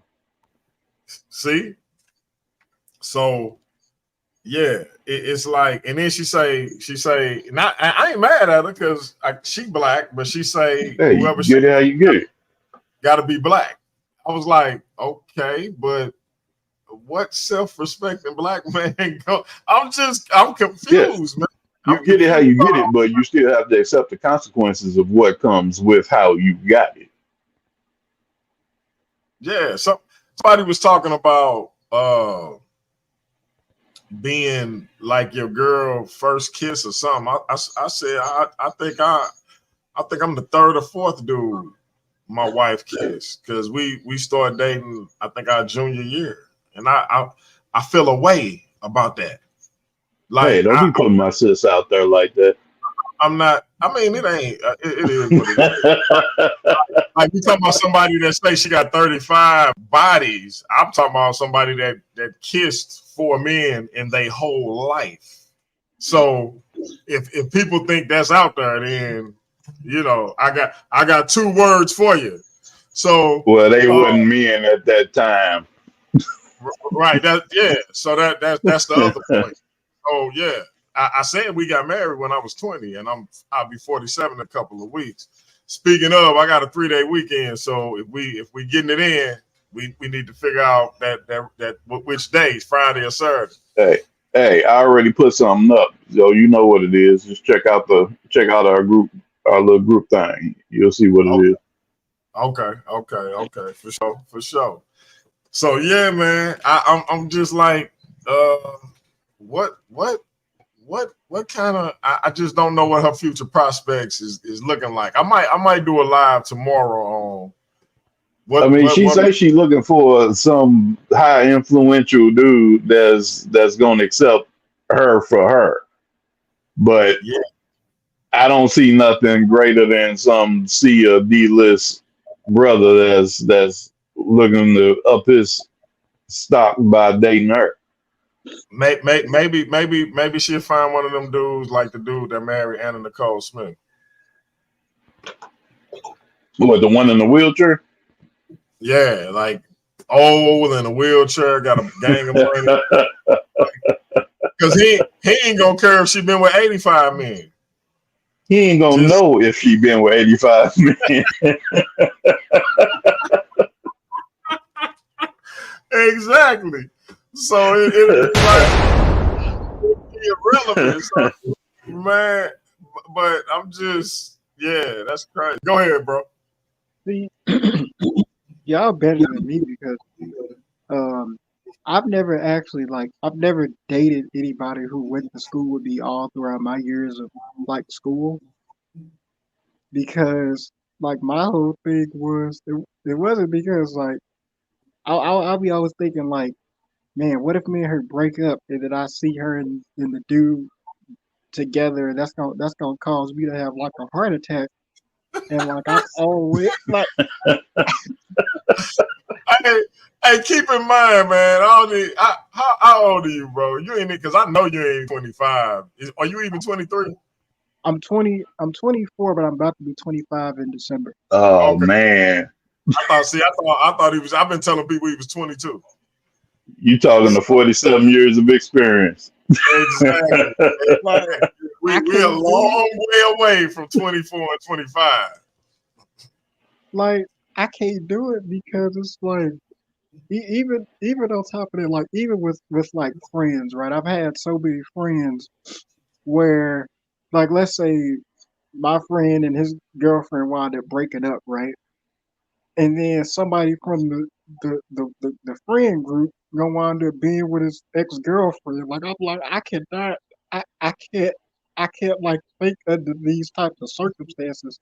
So I've always messed with women on social media. So like nobody knows who she is. You know what I'm saying? There's no way I'm gonna see her at work. If we break up, I cry in silence. Look, man, you see how unusual the youth is, bro. Like, hey, man, I don't know how cats talk to women over social media. Like that's something. But again, they circle small, man. Everybody hitting everybody. So, yeah, like, hey, two dudes at my job was literally having a conversation about the fact that they clapping the same cheeks. And one dude asked, "Do she give you oral pleasures?" And he was like, "Yeah." Dude was like, "She don't give me oral pleasures." I'm like, "Oh, well, she must like him more." Hey, like, STL small, dog. STL small. But a handful of people, I say that all the time. So, hey, look, it is what it is. So let me ask you this, man. When you hear a woman, because you said something that I still think about sometimes and laugh, when you say your woman said she was a strong black woman, and you said, or a strong woman. Yo, man, tell what was your response to that? Go ahead. I told her no, she ain't no strong black woman. That's what I'm here for. If she's strong, what I got to be here for? And what did you mean by that? It ain't for her to be strong. She is for me to be strong. She needs to be a woman. She's a lady. And that's one thing I pride myself in, that my wife has always been a lady. She always conducts herself as a lady. She shows her strength in silence. Shout out to Miss Mathis. What you think about that, young blood? Talking facts. But I think it makes a difference when you're dealing with a woman that was raised by a man versus a woman that was raised by another woman. Talk that talk. Break it down. I mean, like I said, a woman can only exhibit. They can only bring a man up to be their idea of a man, not what a man really is. Mm, mm. This why I say I got to get you on, because hey, we got to talk about these things, because it's some single mothers that'll tell you, hey, I raised my son a doctor, my son a lawyer, my son in the NBA, my son is this and that. What's I your mean, there's response? always exceptions to the rule. So they anomalies, is what you're saying. Yeah, anomalies. That's exactly what it is. Interesting. Interesting. I got you. I got you. I mean, but the average dude, I mean, come on, I mean, everybody is not off the hook, you know what I'm saying, wilding out, but you see those tendencies in a lot of guys as far as their temperament, as far as how you can just bait little dudes by just saying little things to them. Hey, the police do it all the time, and we don't even see it when they do it. They bait us because they know we gonna react. We very reactional. We very emotional people. That's facts. That's facts. I They know they can say little things to get us to go off to get us arrested. right. Hey, I listen, man. I tell black women this: if unless, like, if your life ain't on the line, like if violence ain't about to ensue or have ensued, don't call the police on no black man, You because don't wake the bird unless the bird need to be woke. If this is a because situation, you don't call a black man into the situation unless it's something that needs to be handled by brute force or right. intimidation. I'm talking about like y'all having an argument or something going on in the house, and that she Hmm. called the police on a black man. You you might as well had just called the cats around the corner that'll come and tune them up and possibly shoot them, because that's what the police is likely to do. So Yeah, if you calling the police over an argument, not he trying to knock your head off, or not he talking about hurting the kids. I'm talking about an argument. You just put that man's life at risk because y'all had a but disagreement. bro, listen. What kind of woman did you invest in the first place that she would even call the police on you? True that. Yeah. Mhm. You know what I'm saying? I always got a saying that people hate. I always say that black people don't understand the cause and effect. Sometimes when you do stuff, when you do certain things and how you move, it causes an effect that sometimes we don't like the results of. I always tell my son, and it's one thing that I tell him every day. How you act and how you react determines whether you walk away or you carried away. So So we have to think about how we move all the time. speaking of your son, and do you think, or do you believe that there is a dichotomy between males and females in terms of the roles they play, uh, whether it's in a physical sense, whether it has to do with sex, dating, etc. The rules of engagement, the terms of engagement, the etiquette thereof. Is there a dichotomy between the two, in your opinion? And that's for both of y'all. Young brother, you can go first. Oh, okay. What I'm still learning. I'm 24, about to be 25, so I'm out here. I'm learning, but I'm learning slowly. Like, I mean, from what I've learned, like probably like this year, is that I've noticed that it's like, you know, uh, at least through my experience, women, you know, I've discovered, like, if you make a woman mad enough, it could get bad. It can get very bad. So I think there is like certain codes of conduct, So it's, yeah. It's, mm. Do you believe that a woman's body count matters more than a man's? What I this is what I've also noticed, right? I think with women, women don't necessarily they don't cheat off horniness like how men, do. It's more emotional with them. So it's like when I see certain situations where, like, yeah, man, my girl cheated on me. Me myself personally, I kind of I look at it as it's kind of the guy's fault. Like it's something that you weren't doing that caused her to go somewhere else. Something emotional that you weren't doing. It's something, yeah, it's something that you did basically that caused her to go astray. It's something. But with men, it's different. It's more like, dang, I have to get this out the way. It's two different things. It's primal. So you don't feel like it's the same with women. It's just women. It's emotional with them.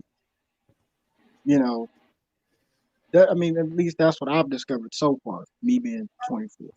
I mean, I'm not saying that that's not the case, but what I would say is women are just as deceptive as men is. It just depends on what their motivation for being deceptive is. Like a woman will will tell you they don't want you to be friends with a female that you friends with, and it's no evidence or indication that y'all anything more than friends. While she friends with a dude, and they Well, you language know would. what, dude, believe Let it me, or not. and Oh, go ahead, bro. I'm gonna Go get to ahead. you. That the language between the two of them would be such that it could be somewhat suspect, and the man and his friend, it's just a brother sister type of relationship. If that, they could literally just be friends, because people think men and women can't be friends. I see the young brother shaking his head. That's because you not there yet, and because you said you would expect the woman you deal with body count to be more than yours. So I know you probably ain't there yet where you could be friends with a woman. But No, but here's the thing, though. but let me finish this, and then I turn. I'm gonna get to my brother, and then I'm gonna get it back to you. Okay. My point being that a man more than likely wouldn't have a woman who he dealing with around his woman, whereas a woman will have you shaking the dude who she done dealt with or dealing with hand, and because she's no longer dealing with them in that capacity, she has compartmentalized whatever that was and is now refocused on you, or she's just being duplicitous with you. A girl told me one time, and I'm actually telling me how she cheated on her husband, or she telling us, and we acting like, because she seemed to be very much in love with dude, and we asking her like, how you sleep next to this dude at night? And she was like, I just act like it didn't happen. Like, and she was serious. Like, I just pretend it didn't happen. And I'm like, they can literally just make stuff disappear in their mind. So like when they tell you they didn't do this or they didn't do that, they mean it, even if they did it. Go ahead, Norm, and then I'm gonna turn it back over to. I was gonna say, I think it's ego, and it's pushed that men have bigger ego than women, but I think women have way bigger ego than men. I mean, you think That's it. about it. I agree with you that they have a bigger ego. I just think our ego is more fragile. Oh, that's definitely true.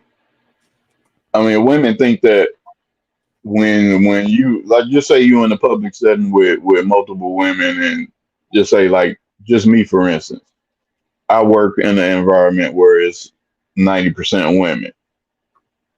Now, if I'm speaking with a woman, I don't expect my wife to jump up and intervene, and you know how women do with that whole, oh, well, this my man, you ain't gonna be all up in his face.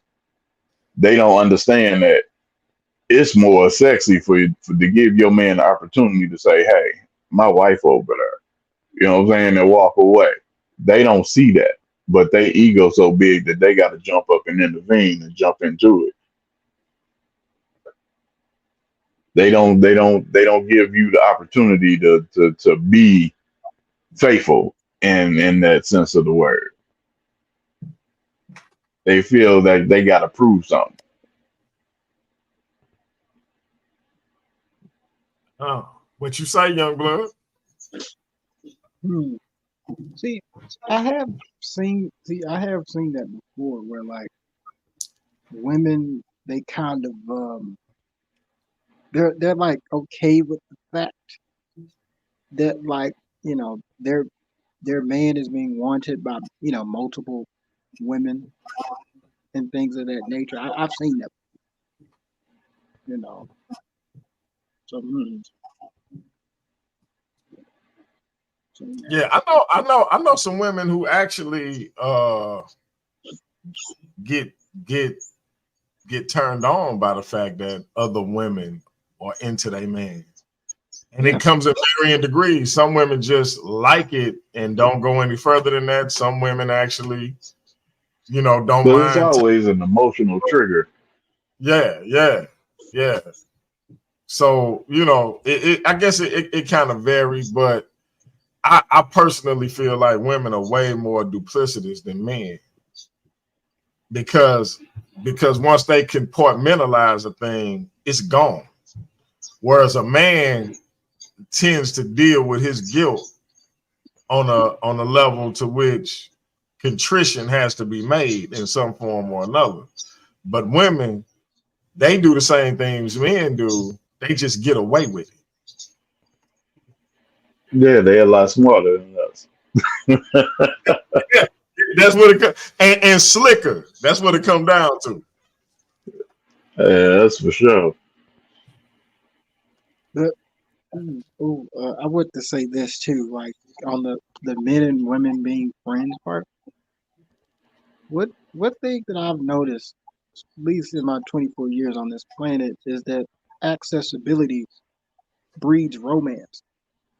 Hey, you hear him say his 24 years on this planet. Yeah. Once you, Bless as a his heart. man, once you grow and you get to a point, you get to a point to where you see what you desire, but you don't physically act on it. Let, I let, have a let, lot of friends let, that. let him let him finish what he was saying though, Oh, bro. oh, go ahead, bro. Cut him off. I did cut him off. So Go ahead, like bro. accessibility breeds romance, right? And I've noticed this at least through my experiences. I've had I don't want to brag on myself, but I've had Brag. like hmm, what you say? I say go on brag, man. Like with me, um, I've always had model looking women go heads over heels over me. Let me drop a bomb for this brother. Hold up. He say I always model. Go ahead. Yeah, I've always had them like heads over heels, mainly due to the fact that I'm kind Of running I this don't shit. know, Sit your $5 ass down before I make change. Looking like Nino Brown in this month. Go ahead.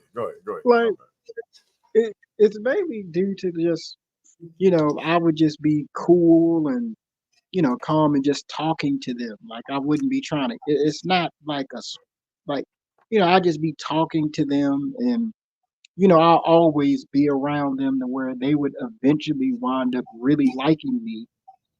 They'd be like, "Oh, Kuhani, I really, really like you," and I'm like, "I don't really do anything." And so I've just noticed that's been like a common occurrence. It's like I could get, anybody, and if I'm around them long enough, they gonna wind up liking me, you know. So that accessibility thing is gonna always breed romance. Like I know the woman is eventually gonna like everything about me the more and more she's around them, you know. So Brother. Hey, let me give you some advice.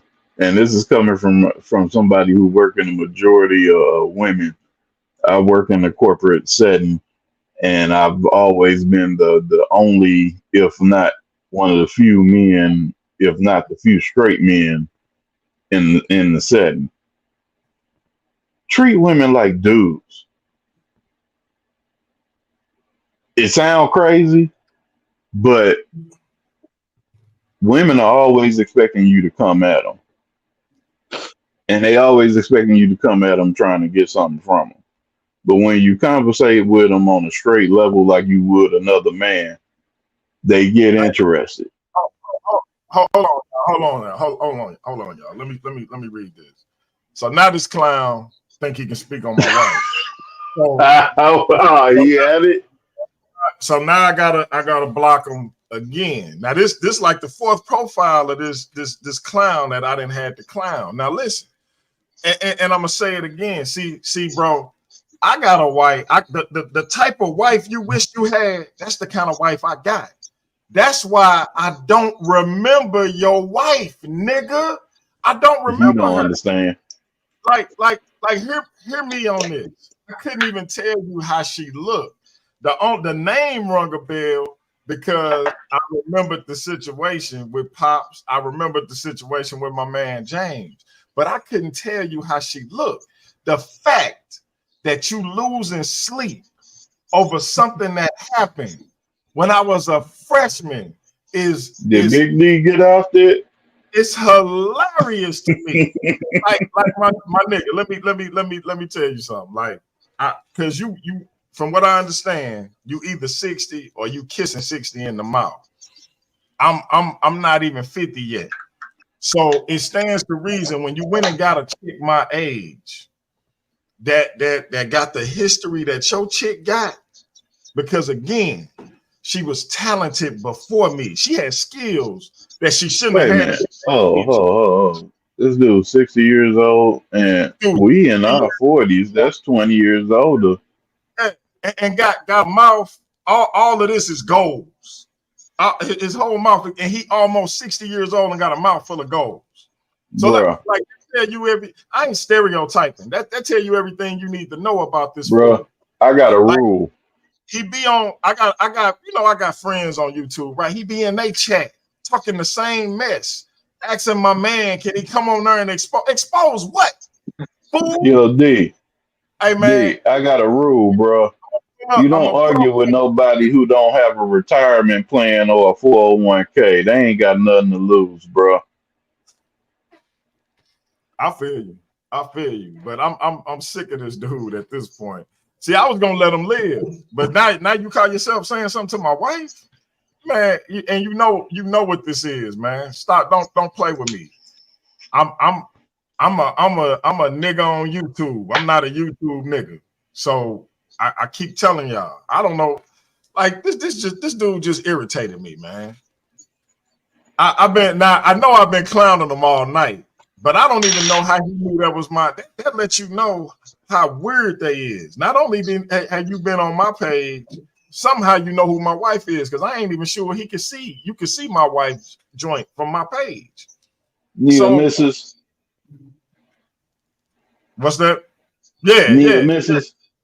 Yeah. So I'm beginning to think you're right. That's a chick. Cause dude, a grown man don't tell another grown man I hate you. I saw that in the chat. That don't even sound like a grown man talking to another grown man. And the DMG wife got revenge for his sinful ways. What are you talking about?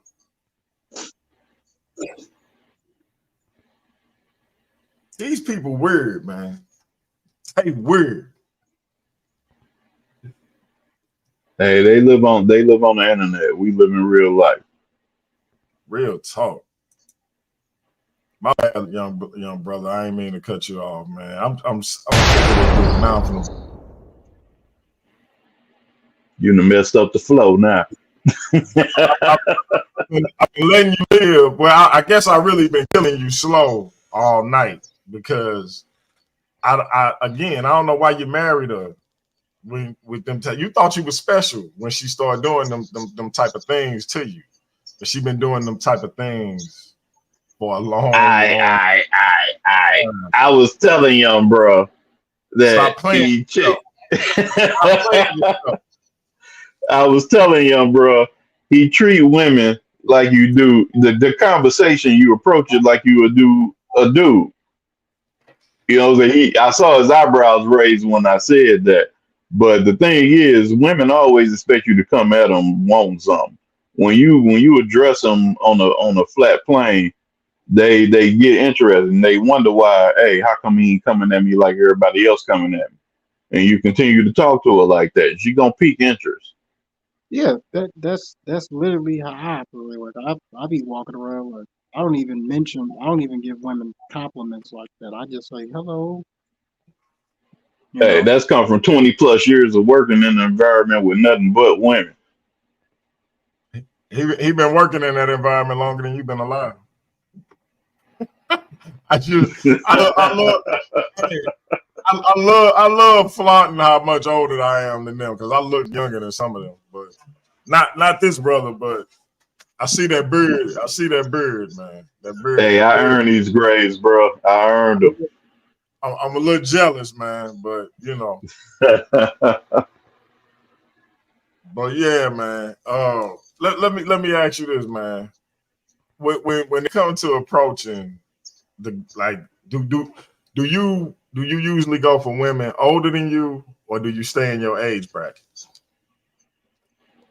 Because I saw you shooting your shot. I ain't gonna say the who, but I saw you shooting your shot. So and I think she older than you. She younger than me, but she got some years on you, but you still shooting your shot. So is that your usual wheelhouse in terms of age, or do you usually stick around your own age? My first girlfriend was 32 years old. Wow. Wait, how old were you? 21. Okay. Wow. I mean, you know, I think it really just depends on the woman. You know, if this woman, you know, if she has slanted eyes or if she has like high cheekbones or something, you know, she's in there, you know.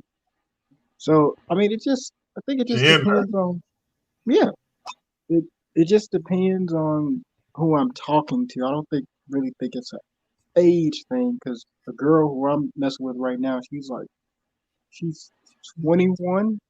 No. Yeah, she's 21. She's 21. And you know, it's just I don't really have an age range. So the girl you talking to, is she the same type as our mutual friend who you shot your shot with? Yes, she So is. so let me ask you this. Is that your only is that what you like? Is that your thing? Like what's going on, brother? Break it down to me. Cause I got like cause that seemed to be your thing. So what's up? I don't really think it's my thing necessarily, even though when I do pull the layers back on the lifestyle of a lot of women who liked me and stuff in the past, they've always they're on a certain spectrum for some reason. You know I think that's due to my generation, but I mean it's not really like there's a reason why I like our mutual friend is because she has like large lips, you know, they're really big. So Hey man, Okay. I remember you Hey, said that to her, you man. wow. Tell you Okay. something. You said that Allow to her. me I to bring up a top. almost got a heart attack, man. Go ahead, Norm. Okay. Go ahead. Allow me to bring up a topic because I've had this experience myself as a young man dating an older woman. When you're dating an old, what the hell is you laughing at? because I know things about you. That's why I'm laughing. But let me Yeah, tell I'm my gonna need you to calm down, bro. camera off.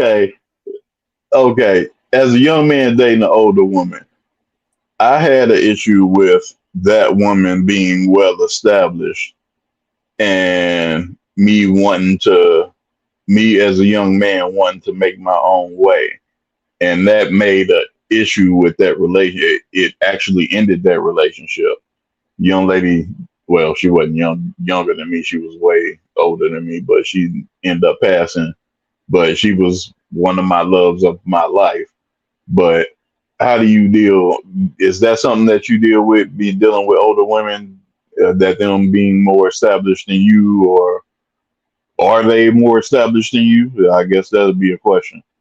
Uh, yes. And see, I one of my issues for a while was dang, I don't know why she's with me. Um, I can't really do anything. Especially during at that time, I was like, I can't really do anything for her except be like a spiritual advisor, not in a religious standpoint, but just the advice person. Like I can't. Like I mean, she looks to me and listens to me, but it's like I've always struggled with. I can't really do anything else. You know, we're on two different. You know what I'm saying? Yeah, I totally understand. Like I said, I was there, So and I get it because you want to be able to. You don't want to.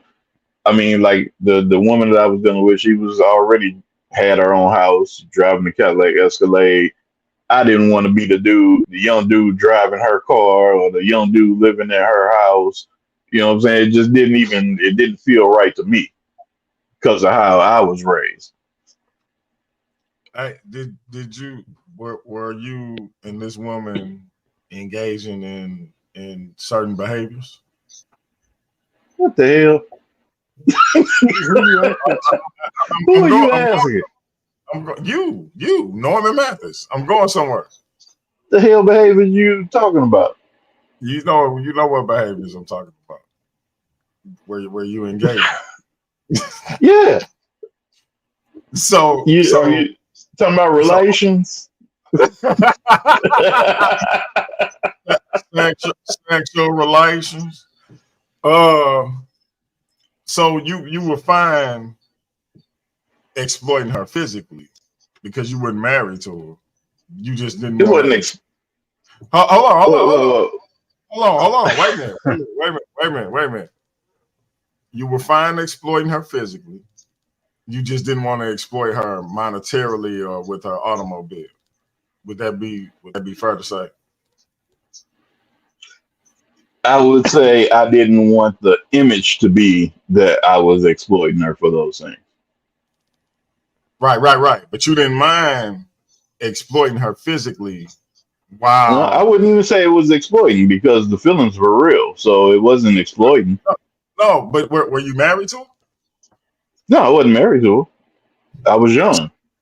So what do you call men who have sexual relations with women they not married to and don't see themselves being married to? What do you call those men?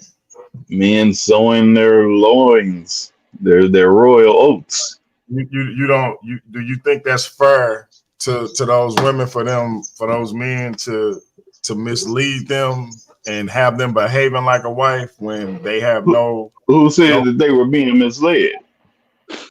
again I'm asking so you did Especially if it's an older woman. Who said they're being misled? They're the mature ones, right? right so again I'm gonna ask a third time where you were fine with exploiting her physically just not monetarily and with her automobile and other things. So who says that I was the one exploiting her? Who's to say I wasn't being exploited? Were engaging in sexual relations, correct? Yeah, So this was beneficial to both of y'all, right? So y'all yeah. could have been Every relationship is give and take. Yeah, so y'all could have been y'all could have been exploiting each other. I'm not saying that she wasn't Okay. exploiting. I mean, but the way you presented it was that it was like I'm the male, so I'm not I'm saying exploiting her. I didn't say nothing about anybody's sex. I wasn't talking about her exploitation of you. I was talking about your exploitation of her.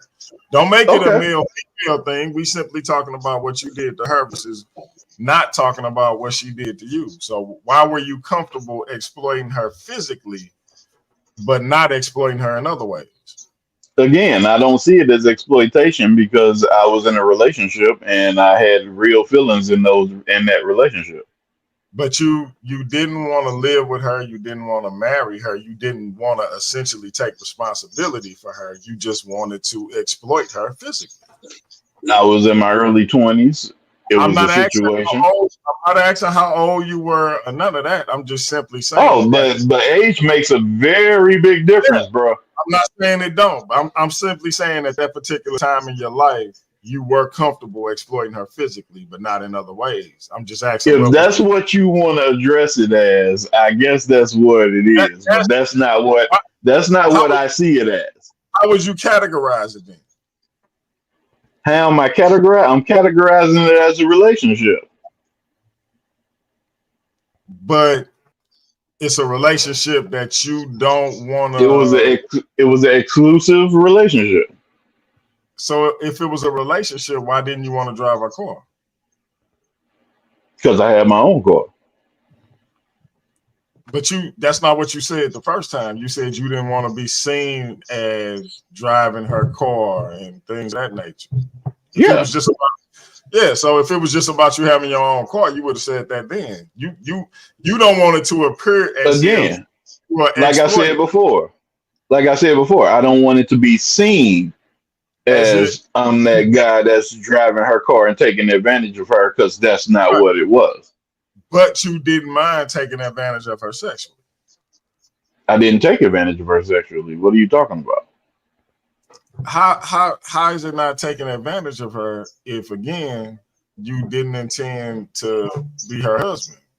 It was a mutual relationship. What are you talking about? A mutual relationship that led to what? Mutual relations. What the hell is you talking about? Let me stop messing with you, man. Hey, I already know what you're doing. We do this all the time. You can't mess with me, bro. I'm thorough. I'm sharp. Liquid swords.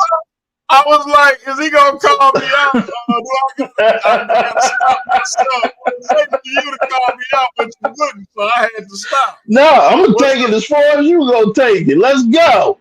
Oh, man. I've been doing this too long, man. What's up, young blood? Now, I'll say that and this is just what I think, right? I think a lot of brothers out here, I think we tend to do a disservice to other black women when we so-called soil our royal oats, and we don't intend to actually be in a relationship, right?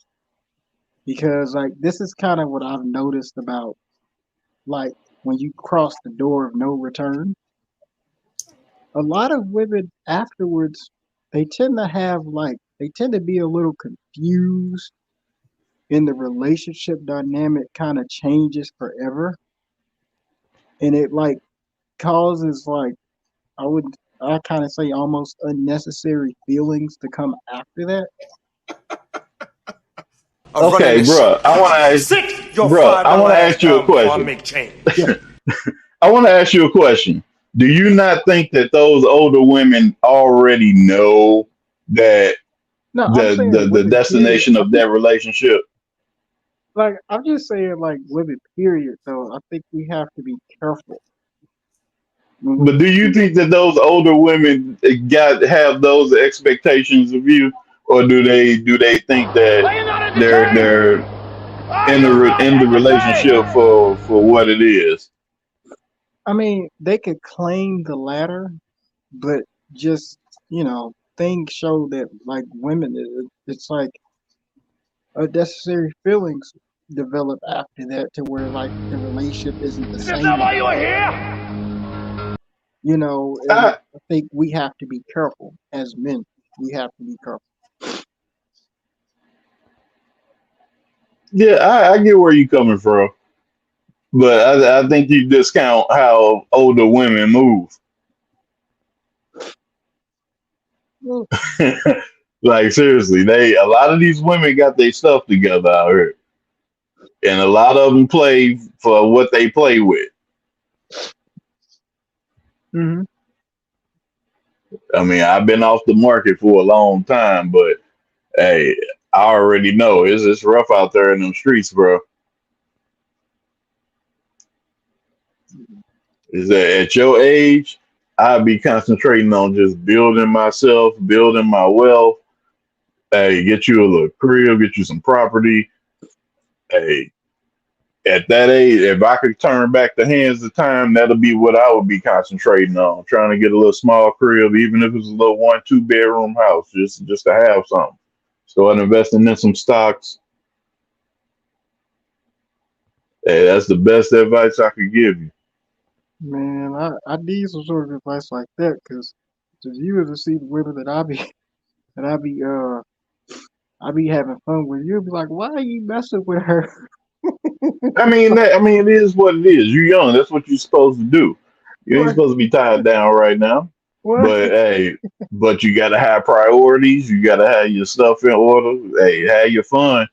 Hey, put your fun in a category. Make your fun what it is. Put your business in another category. And a lot of fun funds. You know what I'm saying? hmm Hey, because I know both of us, we done effed off a lot of money between the two of us. Hey, a lot of money been effed off. Yeah, Hmm. yeah. You see how he looking when I said, He looking down at the ground. He looking down at the ground. like, yeah, a lot of money.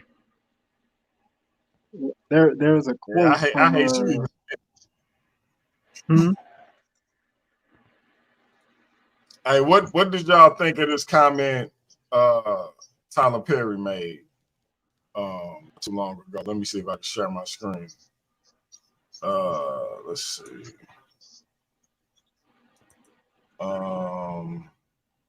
Okay, I think I got it.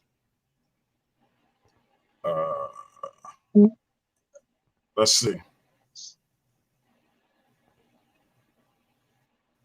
Is it the Four Seasons comment? A lot more money for the most part than black men, right? There are a lot of black men who are successful, but for the most part, black women are making the money. So if you can find love, if that man works, at whatever job and is a good man and is good to you and honors the house and honors his wife and does what he can because his gift may not be your gift. Exactly. That is okay.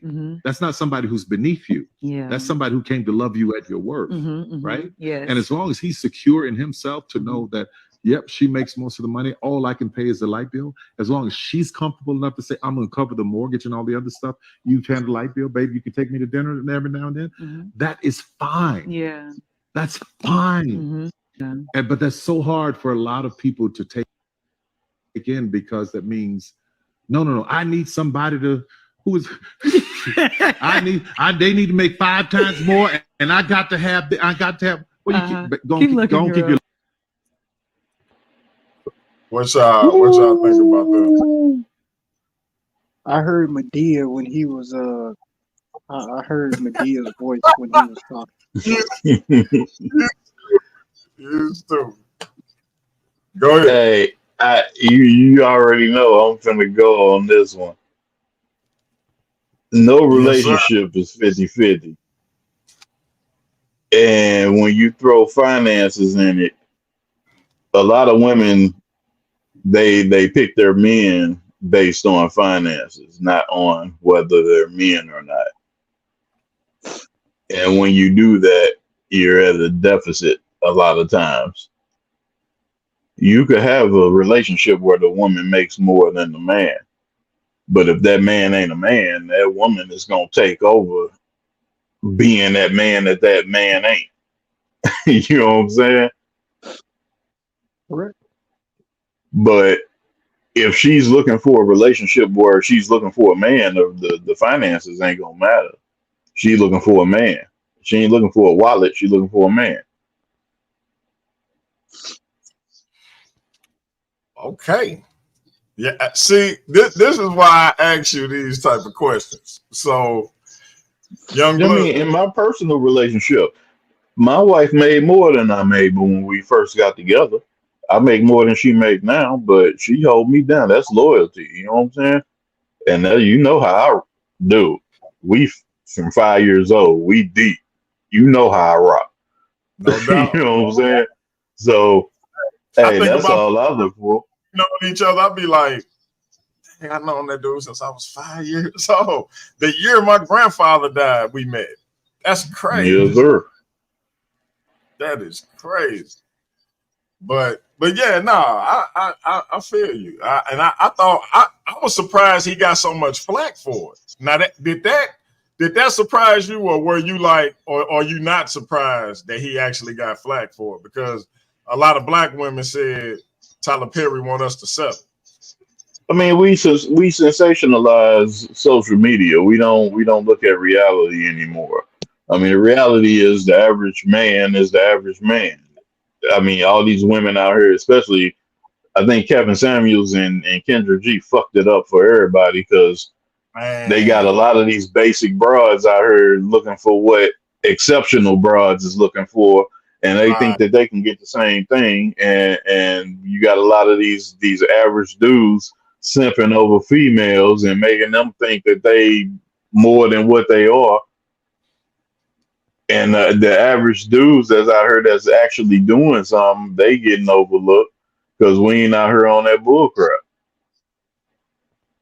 Shout out to Jolanda in the building. Shout out to you, Queen. Yeah, I think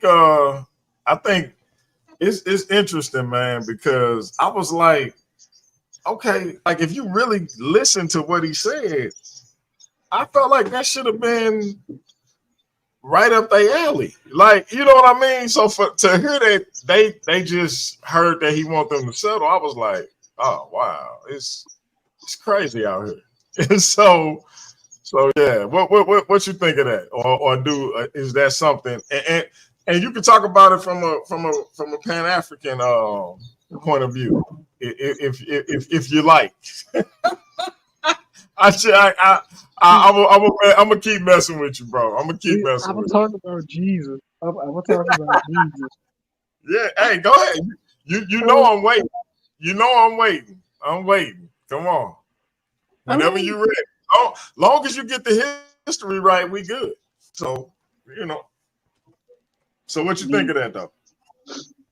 Me myself personally, I don't really see anything that was wrong with what Tyler Perry said for real. You know, um, your friend left. It looked like he dropped. Yeah, his phone probably died. But yeah, I don't really see anything wrong with what Tyler Perry said for real. You know, um, I think it's just due to him being a celebrity. He's not saying anything new. You know, Yeah. I've seen like women. I've seen women like they do. I guess settle on like a lot of things. A lot like, oh, I don't care about looks anymore. I care about I care about his personality, or only thing really a woman wants is security. Once you make her feel secure and everything like that, you know. Yeah, some women definitely don't trip off looks. Yep. What you got? What you got Hey, going? hey, you know I say a pretty dumb broad is just a pretty dumb broad.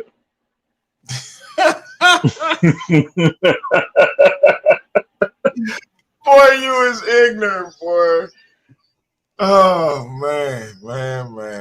Yeah, man. So yeah, I like I said, I ain't got nothing in particular to talk about, man. I just wanted to jump on and shoot the shot. I thought the Brittany Renner thing with the 35 bodies was interesting, and then I just thought that would segue into some other conversations. Let me ask you this: are you familiar with Sinetta Norm? Yeah, I'm familiar with stuff.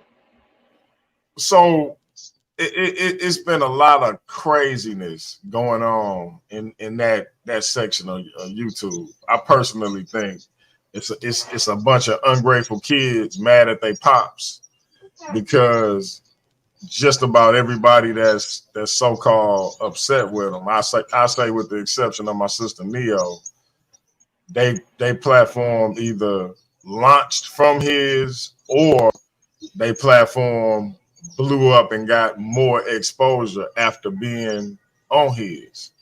And so it seemed like a bunch of petulant kids mad at their father, but you had this thing where a lot of people that's formerly associated with Sinetta is now attacking him, literally trying to bring down the man platform. And I think it's the allegations that they making is some of the most ridiculous stuff you ever want to hear, but people actually buy into it like it's real. And it's kind of crazy to me. But yeah, I know my brother spoke on it a little bit earlier.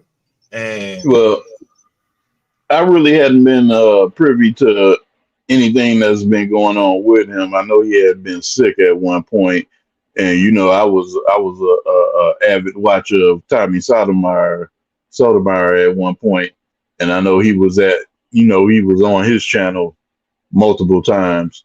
But from what I see, and like my comment before, once you get so big, I think your responsibilities change. So as it pertains to the people that he allows on his channel and the interviews that he conducts, you have to, once your platform gets so big, you have to allow you can't pigeonhole yourself. You have to allow other points of view. You have to allow other people's views of things in order to even have a conversation or sit down. And if that's your goal, is to solve issues, you have to allow other points of view. Is it his responsibility to push a narrative, or is it his responsibility to expose you to different points of view? You have to kind of expand your thoughts to that type of thinking. Go ahead and respond, bro, because you're looking away. Go ahead and respond. So, I mean, see that's a very interesting. That's very interesting, right? Because yes, Sardetta, he does expose people to a lot of different points of view, right? But don't you think that could be, bad to a large extent? But if he Because didn't, you wouldn't even have nothing to be mad about. wait, say that again. If he didn't, you wouldn't have nothing to even be mad about. I mean, but here's the thing. I mean, I ain't trying to, you know what I'm saying? Just point blank. We wouldn't even be having this conversation. But he does have the biggest platform, African American platform on the internet. And since he does give, free range to everybody, that influences people, around the world. And so, we could see a resurrection of the Hebrew Israelites. We could see more people becoming the Indians, the Dane Calloway people. There's validation to what you're saying. There's definitely validation to what you're saying. Yeah, that's just what I'm thinking about, because I think that's why my brother. But well, on the other side of that is how that interviewer handles those issues in those conversations when those come about. I mean, just look at just Pearly Things when she had that conversation with the anti-Semitist, the what's his name? I forgot his name. Hold on, bro. Real quick. This brother is Pan African. He don't watch no just pearly things. Let me Okay. Who is let me, You know, let me remind you who he is real quick. I'm running this shit. Sit your $5 ass down before I make change. she's a white chick that integrated herself into black issues, but she held an interview with a unsavory individual, and she had the black community kind of turned against her because of how that interview was held. When people say certain things, how you act and how you react determines whether you walk away or carried away.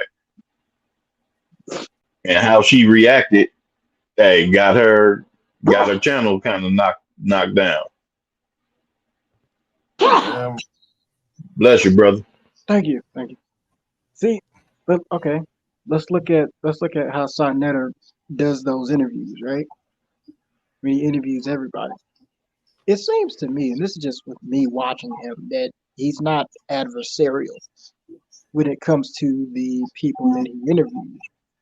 You know, and I'm not telling him how he runs his platform, etc., but you know, he's not adversarial to the Hebrew Israelites or the Indians. You know, it's not really, he's just letting them talk, right? Mm-hmm. And so he's not being adversarial to where like people could learn from him going back and forth. He's just letting them talk. And so I could see an unsuspecting 12, 13-year-old being like, oh, what Captain Chaltazar is saying is, you know, correct. You know, Sonetta, he's agreed. You know, I watch his show. You know what I'm saying? And I'm not. So you want him to push back? Hmm? So you want him to push back? That would be more of a balance. You know, I would like his platform to be, you know, more balanced than it is, you know, right now. You know. So wouldn't that be being balanced, allowing them to express their thoughts? Not. I mean, okay, I get what you're saying with that, but the thing is, like, he doesn't push. He just gives them the platform. You I know. mean, he's not agreeing with them and rallying what they're doing or what they're pushing. He's just allowing them the platform to say what they got to say, correct? I mean, but wouldn't that seem like if you're just letting them talk, it would seem that you would be in agreement, right? No, that would be being a mediator. He's mediating his channel. I mean, I see what you say with that too. Like, I'm the devil's advocate. I try to play both sides. I never. I'm in the middle as one could ever think. What he trying to say is there no one else?